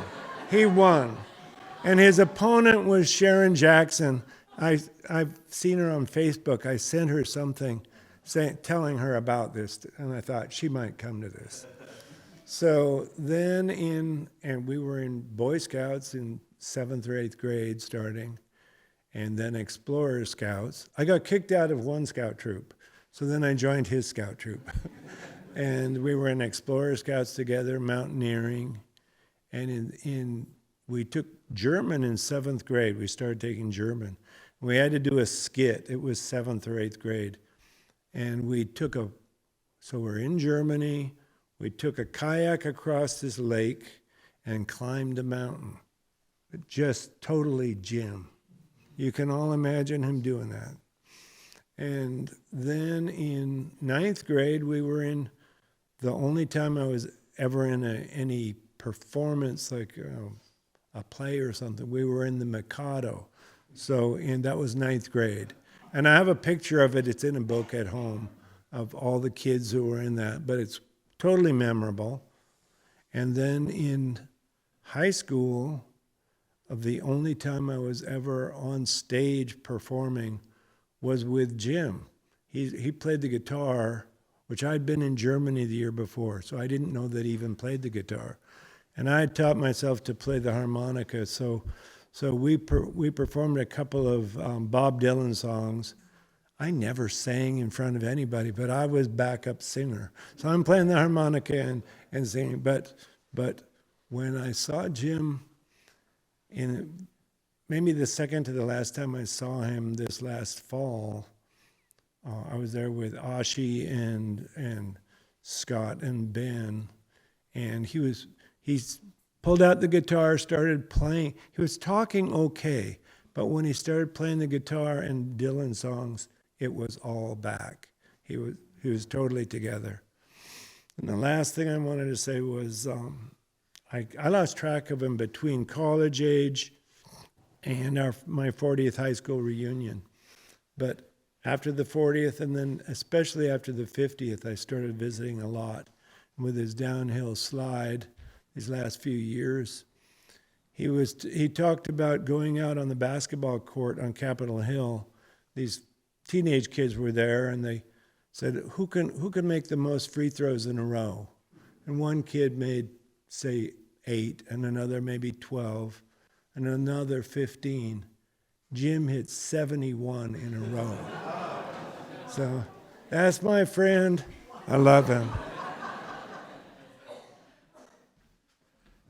So my name is Don Brooks, and I knew Swami M by yet another name, and that's Jimmy, because his mother and my father were brother and sister. So he's was 15 months older than me, and he grew up in Seattle. I grew up in Eastern Washington, small town, and we'd spend about a month together every summer. And when I was 16 in 1966, I moved to Seattle, and he very much eased my transition to the big city, because I grew up outside of a town of 500 people, of course, with no stoplights or anything like that, and we moved to the big city, and that was quite an adjustment. And Van just mentioned mountaineering, and he got me into rock climbing, which for the next 20 years or so was pretty much my passion in life, something that I still do a lot of. And I just want to tell another story about Van talking about him being in Nespelem, the woods where the cabin was. We had both applied for a conscientious objector with the Selective Service. And when I went in for my interview, the people were very hard and demanding and were not in favor of giving this designation. And so they denied me, which even my grandmother was upset about. But then he went in for his, and he'd been in the mountains by himself. He had long hair, stringy hair, not very well taken care of. He was wearing like a Hawaiian shirt.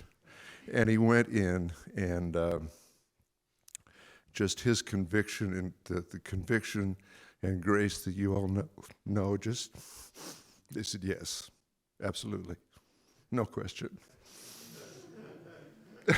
So that's it. Hi, everyone. I'm Janarthan, and like several folks here, I've known Swami M since I was a little kid, and so I just thought I'd share a few little examples of the glimmers that I think he brought to my life, and probably many of you all too. So a glimmer is a Western psychological term. It's often described as small fleeting moments that bring us joy. So that's kind of why I wanted to share these few stories. So I think for all of us, we know he was quite the jokester. So every New Year, around the clock, he'll always say, "Haven't seen you since last year." Anytime you're playing Boggle with him or Scrabble, if he had the word God on it, he would always have dog as well. And one of my favorite stories about him was I was around 8 or 10 or so. I had just caught a trout on the lake over here, and I needed help getting the hook out of the fish. And so I come inside to where all the adults were, including Swami M, and I asked him specifically, "Hey, I caught a fish, can you help me out here?" So very quietly, and that was one of the more, I think, endearing qualities about him. You knew he was there, but you also didn't know he was there. So he came out, he unhooked the fish, and he said, "Wait, I will be right back." And what he did was, the day before, he had caught a giant salmon about that big. And he gave it to me, and he said, "All right, what I want you to do is take this salmon, go back in there, and tell them you caught that from the lake." So here I was, right, like an 8-year-old, maybe a little bit taller than the salmon, I don't know. And so I grabbed the thing, in the hook, and I walk up, and the look of horror in front of everyone was priceless, specifically my mother. So these are just some of the glimmers I have, and I hope we all take a moment here today to remember the glimmers he brought to each of our lives. Thank you. Thank you. Hello, everyone. My name is John. I've been lucky enough to know Swami my entire life, and my heart's kind of beating out of my chest here, so give me a minute. My father passed away just before I turned 4 years old, and being able to have Swami as a mentor and inspiration and role model to look up to as I grew up, I don't know how anyone could ask for anything better than the consummate monk, outdoorsman, athlete, musician, lover, as he could give selflessly like nobody I've ever met. Coming here at a young age, the Swamis and my mom would read scripture, and I would take my shoes off and go out that door and run and run to the garden and snack, and run to the orchard and climb a tree and snack. And the absolute pleasure of experiencing boyhood here is something I will never forget. One of my favorite quotes, I'm probably going to mess it up, but what is grief if not love persevering? But I don't have any grief here today because I know that Swami has already transcended to wherever he is, and he has brought the goodness of his soul there as well. Thank you. Good. So, for all our sakes, I'll aspire to brevity, which is unfortunate because there's so much to talk about with Swami M. I've known him since I was from a very young age, as has been a recurring theme. And he used to joke that we were separated by 50 years exactly. But for all of that, I never felt separated from him. He was... Okay. I never felt separated from him, as I was saying. He was always there. He was always present, and he was always ready to reach out to people and connect with them. He was gregarious, but more than that, he was generous. And I don't mean in the sense of material things, although that was certainly true, but he was willing to give of himself and what he'd learned and what he knew very freely. And he was always willing to do so in a form that was accessible and comprehensible, even to, say, a 10-year-old with very much a lot of energy and maybe not very much patience. Even if the gospel or Vedanta was a little bit beyond me, he was willing to sit down and take the time to communicate about it, and maybe to lay out a board game that held that 10-year-old's attention long enough to get the message in thoroughly. He was generous with other things too, with other lessons he'd learned. He loved the outdoors. He was a hiker and a fisherman and generally an excellent woodsman, but he also shared those lessons also. He taught me, like so many of us, to hike and to fish and to wood carve and whittle, and just how to generally appreciate Mother Nature. But also, he taught me how to be a good Boy Scout, which was something I needed role models for. And whenever I had a doubt, I could always come to him for advice, for counsel, and for a generally welcome perspective. Maybe not one that was coddling or overly kind, but always one that was honest, forthright, and sincere. He had an honesty with the little things too. He enjoyed and shared that enjoyment of a lot of smaller things that I might not have otherwise learned to take joy in. He taught me to appreciate music and to appreciate language and the joys of wordplay. He taught me his favorite word, moil, and the context in which it came in, a poem about the great Alaskan wilderness that still sticks with me today. He was kind and generous, and he shared so much of himself that we couldn't all help but want to reciprocate. And that memory of him, that image, that person who was honest, sincere, kind, forthright, generous, a plethora of other objectives, someone who shared freely and who was shared with in return, that is something that I'm sure we'll always remember. I like to think, and I've heard said, that no one is truly gone until their name is no longer spoken. And I think all of us will be sharing his memory for a long time to come. And I'd like to thank you all for giving me the chance to share my memories with you, and I hope you'll do the same. I'm Dr. Shashi Kumar, rather Colonel Shashi Kumar in U.S. Army. You heard my husband, whom Swamiji told him that he was stranger and sillier than what he himself thought. So we used to talk about him being silly, and then he would learn that I, as a small, petite Indian lady, has served in U.S. Army for over 25 years as an active duty colonel, and then continued to serve another 17 years, so a total of 42 years. So one day we were talking, and he said, you and your husband are the strangest paradox.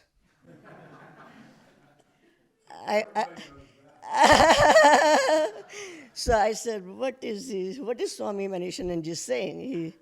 So what he was saying was, you and your husband are the most interesting pair of docs, or doctors.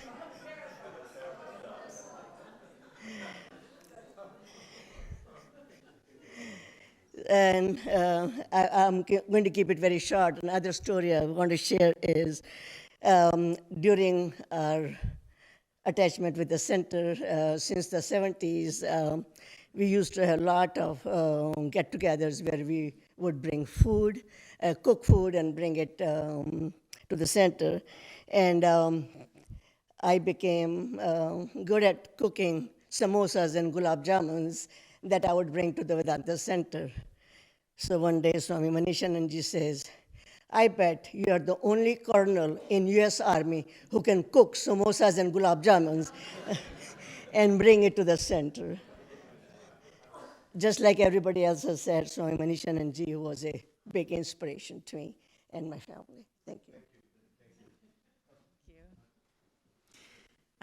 Like many of the other kids who have spoken, I knew Swami since 1986, which is when I was born. He was one of my treasured uncles.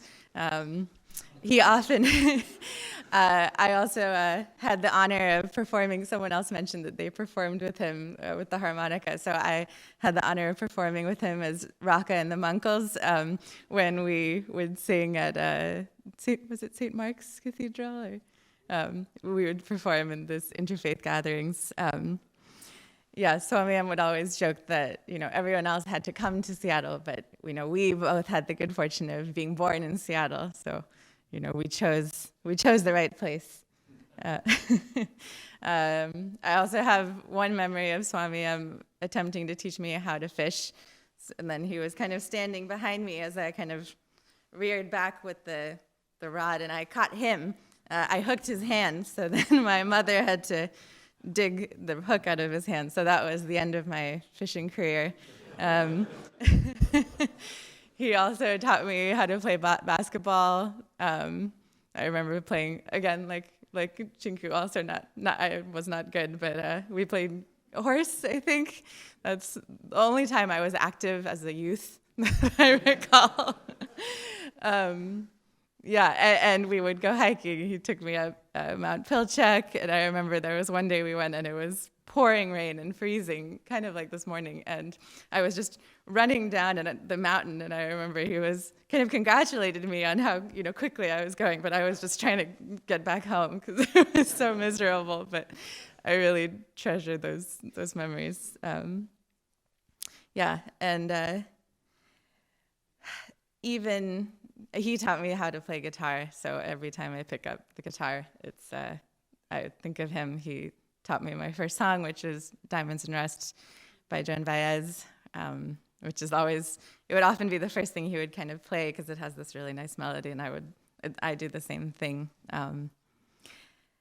And he was really close with my family growing up, and especially my dad, and just sometime in the fall, sometime in the last year, his dementia had already progressed quite a bit, so he wasn't speaking very much. I think it was when Uncle Greg and I were there playing guitar a little bit with him, and he just looked up at me and said, "One thing I miss is your dad." So, yeah, and one thing I miss is Swami.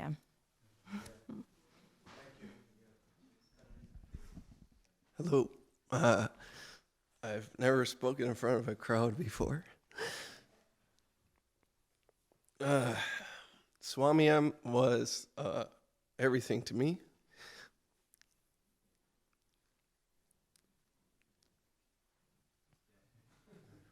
Sorry. I've been coming here since I was 7 and 1988, and this place was a refuge for me. He taught me how to laugh, everything, snipe hunting, fishing, everything that you guys mentioned, he did for me as well, and driving a stick, and we miss him all so much. And I just want to say thank you he was crucial in my direction of life. So, thank you for that. He changed my life for my whole family, and not just myself. So everything that I have is because of what he was able to help me here achieve mentally, physically, sports, splitting wood, work ethic, everything. This guy was amazing. He's not even a man, I think. So, thank you, Swami M. My name is Stafford Smith. I was asked by the Swami to get up and say a few words. I actually was not going to do that because A, this thing is going on and on. B, having known Swami M for 40 plus years, there's just a jumble of memories. And unlike some of you, I haven't really sorted them out very well. So and being an old man, I thought if I just got up here and started rambling that nobody would really like that, least of all my wife. And so I thought, better just let it ride. But the Swami has asked me to talk about the relationship between Swami Manishananda and the Vedanta board, of which I served as chair for close to 20 years, I think. I'm not sure. Scott maybe knows the exact number, but it feels like 20 years was about right. And so what's unusual about that is we've all heard from people of how very inspiring moments they've had with Swami M. He and I spent hundreds of hours in Vedanta Society board meetings, and they were not inspiring moments. They were the essence of boredom and dreariness. But you learned something from that, and what I learned about him was he had infinite patience. He could sit and deal with the world in its less interesting aspects and not get agitated, not get impatient. He just let it ride through and see it to the end. He was very tolerant. Silly things would get said, people would get upset. He would never get upset. And if he contributed something in that context, it was usually to sort of settle things down and point out sort of, there are multiple sides to this question. Let's deal with it in a sensible way. And so, but he was very responsible. He was the guy who was in charge of retreat. And so every year we would go through the retreat budget, and he'd have all of his ducks in order. He'd have a nice one-page summary of expenses.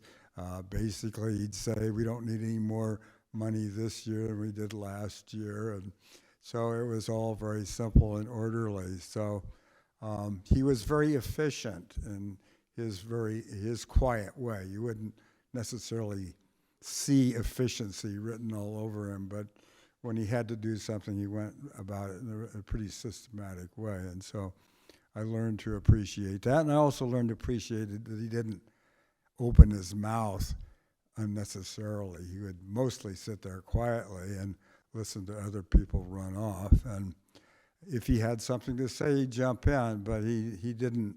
If you've ever attended board meetings of any kind, one of the things you discover is that there are people who just like to hear themselves talk. There's no other real justification for what's going on. And he was not that kind of a person. He would say things when he had something to say. He'd say them quickly and efficiently, and when he was done, he was done. And so I appreciated that from him as well. The other thing that we did together kind of as an official Vedanta activity, and then Brahmatmananda was also in on this and actually was the main instigator of it, is the three of us for a couple years ran the philosophical discussion group.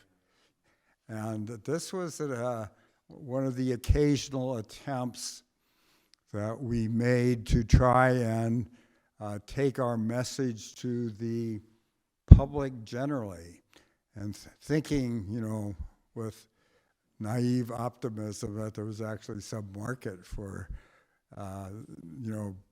Vedanta in the world at large. And so we, and Rita helped out here by providing us with some library space to hold meetings. We held these meetings where we would have an introductory talk on some philosophical topic, and then Swami Brahmatmananda, with some assistance from me, would lead a discussion group, not on an abstract level, but on the personal level of how did this affect me? What is my emotional reaction to it? And so that was a very, very productive technique, I thought. I actually thought that was a pretty good exercise. It wasn't hugely successful in the world, but I think as a program, I think it actually held together pretty well.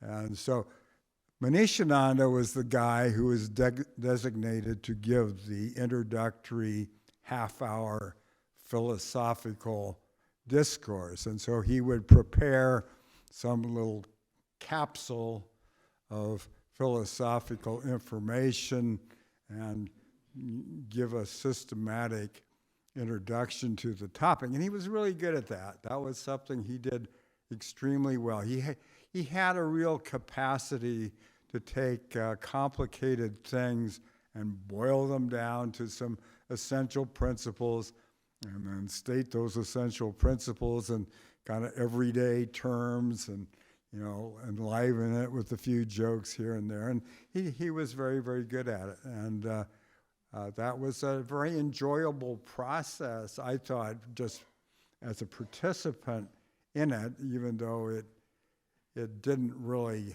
go anywhere. People would show up and we'd think, oh, hey, here's some people, and we'd never see them again. It was a one-off situation. So we ended up basically having our own members showing up for these meetings. So we had good meetings, but then we thought, probably in terms of what we were trying to do, we can now pull the plug on this and go do something else. But I really liked Manishananda. Unlike Ashi and Greg and Linda and a few others, I wasn't part of his closest circle, but I was probably on the next level pretty much. But we spent a lot of time together doing the business of the society. I do owe him, on just one personal note, I do owe him. He made a great gift to me and my son Peter. Chinku mentioned that the Alaska fishing trip. Greg was on that. Ashi was on that. Tom was on that. And it's something he did every few years. But, that was a kind of experience that you would never get any other way. I mean, you're never ever going to find yourself on a isolated river on the Bering Sea with grizzly bears and fish and frozen tundra and all of that, except if somebody takes you there. I mean, unless you happen to be an Alaska native, but that's something that only happened to me because of his generosity. And it's it's one of those, if I had to list kind of the highlights of my kind of worldly experience of being out there, that would be one of them. That was very special. So I enjoyed that, and that's a debt of pure gratitude to him. That was a gift that he made, and I'm eternally grateful for it. So I could quit now. Should I? Okay, I'll quit now. I also sometimes are tempted to make general comments, but I'll skip it this time. Thank you. Bye. Wow, that was really something. Before I introduce Prabha Sivaratnam, though, I'll take 1 minute. Swami Avikarananda mentioned that Swami Manishananda, as the dementia came on and he was hallucinating, would get very concerned about the people he was seeing not being taken care of properly. And I had an experience with him related to that at the memory care unit. The first time we would visit him, Ashi and I and Ben would visit him, and sometimes together, sometimes separately. I was there one day. It was around lunchtime. I was sitting with him. I was, talking with him. He was a little bit verbal that day. And so they moved him to the table, and I sat down next to him. And they started to bring lunch out. The other people sat down. They brought lunch out for all of them. They all had their lunch, and then I saw them coming at me with a plate, and I said, "No, I don't need a plate. I'm fine, And I knew they only prepared a certain amount of food. And they said, "No, you have to eat. If he sees you're not eating, he'll get very upset." And what that told me at that moment was that through his dementia, that was his character. That was not a persona he was putting on. That was his character. And that, you don't see stuff like that often. Anyway, I now would like to introduce Prabha Sivaratnam, who will give a violin solo. And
just going to close with one song, Tender Mercies. So any of you who know it, please feel free to sing along.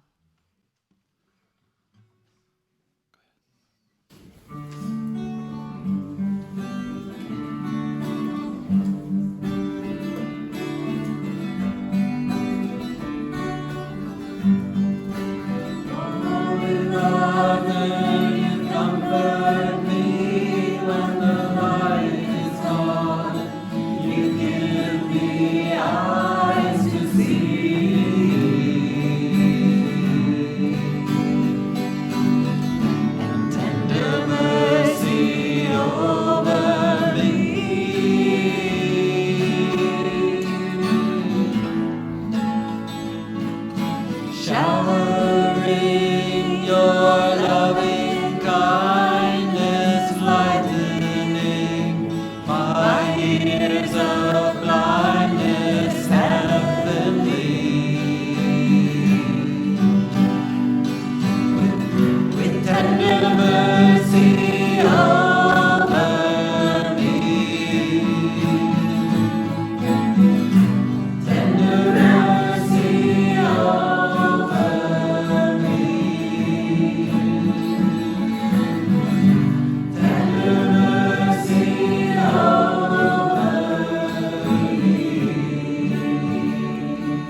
to thank everyone who took the time, opened their hearts in front of, with all of us, shared their precious memories. There's still a few untold stories. I was going to tell one of them, but it will have to wait. That I think this gathering of devotees, to me, I'm calling everyone a devotee who's here. It shows the power of community. We've experienced what a single life can do in influencing those around us. And I would like to say that let us remember the virtues we heard about that made a difference to us and remind ourselves to try to practice those virtues in our daily life, to add a little, make the world a little better place that way. I think if we, instead of just a commemoraric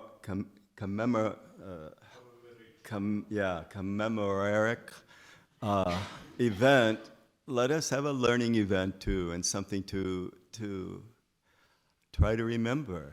This is, the rest of us are still here with a life to live, and everyone can make that kind of difference. So I would remind you to take something from this with you. This is just going to be short. I do want to make an announcement. So as far as the food that will be served, you'll be able to prepare a plate in the dining hall. We are going to set up some dining tables in here as well, and we may need a little help to get the chairs switched around. Not everyone can probably sit on a chair and just eat with a plate. So we'll have, there's some tables in the other room, just a few, and we're not being rained on. But anyway, we'll try to turn this into a dining hall as well. So again, I thank you so much. I think we had a wonderful thing here. And I want to thank Ashi and Ben, mostly Ashi, to even make any of this possible. You can't imagine how much work went into, first of all, getting the junk out of this room. So a huge thank you. This could not have happened without that. Thank you. I wanted to personally thank Ashi, who has been here with Swami M. And I tried to insist that he speak a little, and he was unwilling. And I'm sure the reason is he has so much of the memories. A part of his life had become one with Swami M. And I'm sure most of us also feel that way. At times you cannot articulate very deep things. So he will always be with us, as Swami B says, carry forward the message that we have received from Swami M. You know, it's become very common to say Swami M. And, you know, Sanskrit is a beautiful language. You know, Manishananda, Manisha it's a beautiful word. Mana it's generally translated as intelligently. Okay, but on a deeper level it is, Mana is mind, Isha is the ruler of the mind. So that is what Manisha, and he derived bliss from that ruler of the mind, which is called the inner dweller, the Antaryamin. So his name itself was like, you know, aligned with his life and his work. And it's very rare to find this kind of correlates. Thank you very much once again for coming. Before we leave, for lunch, of course.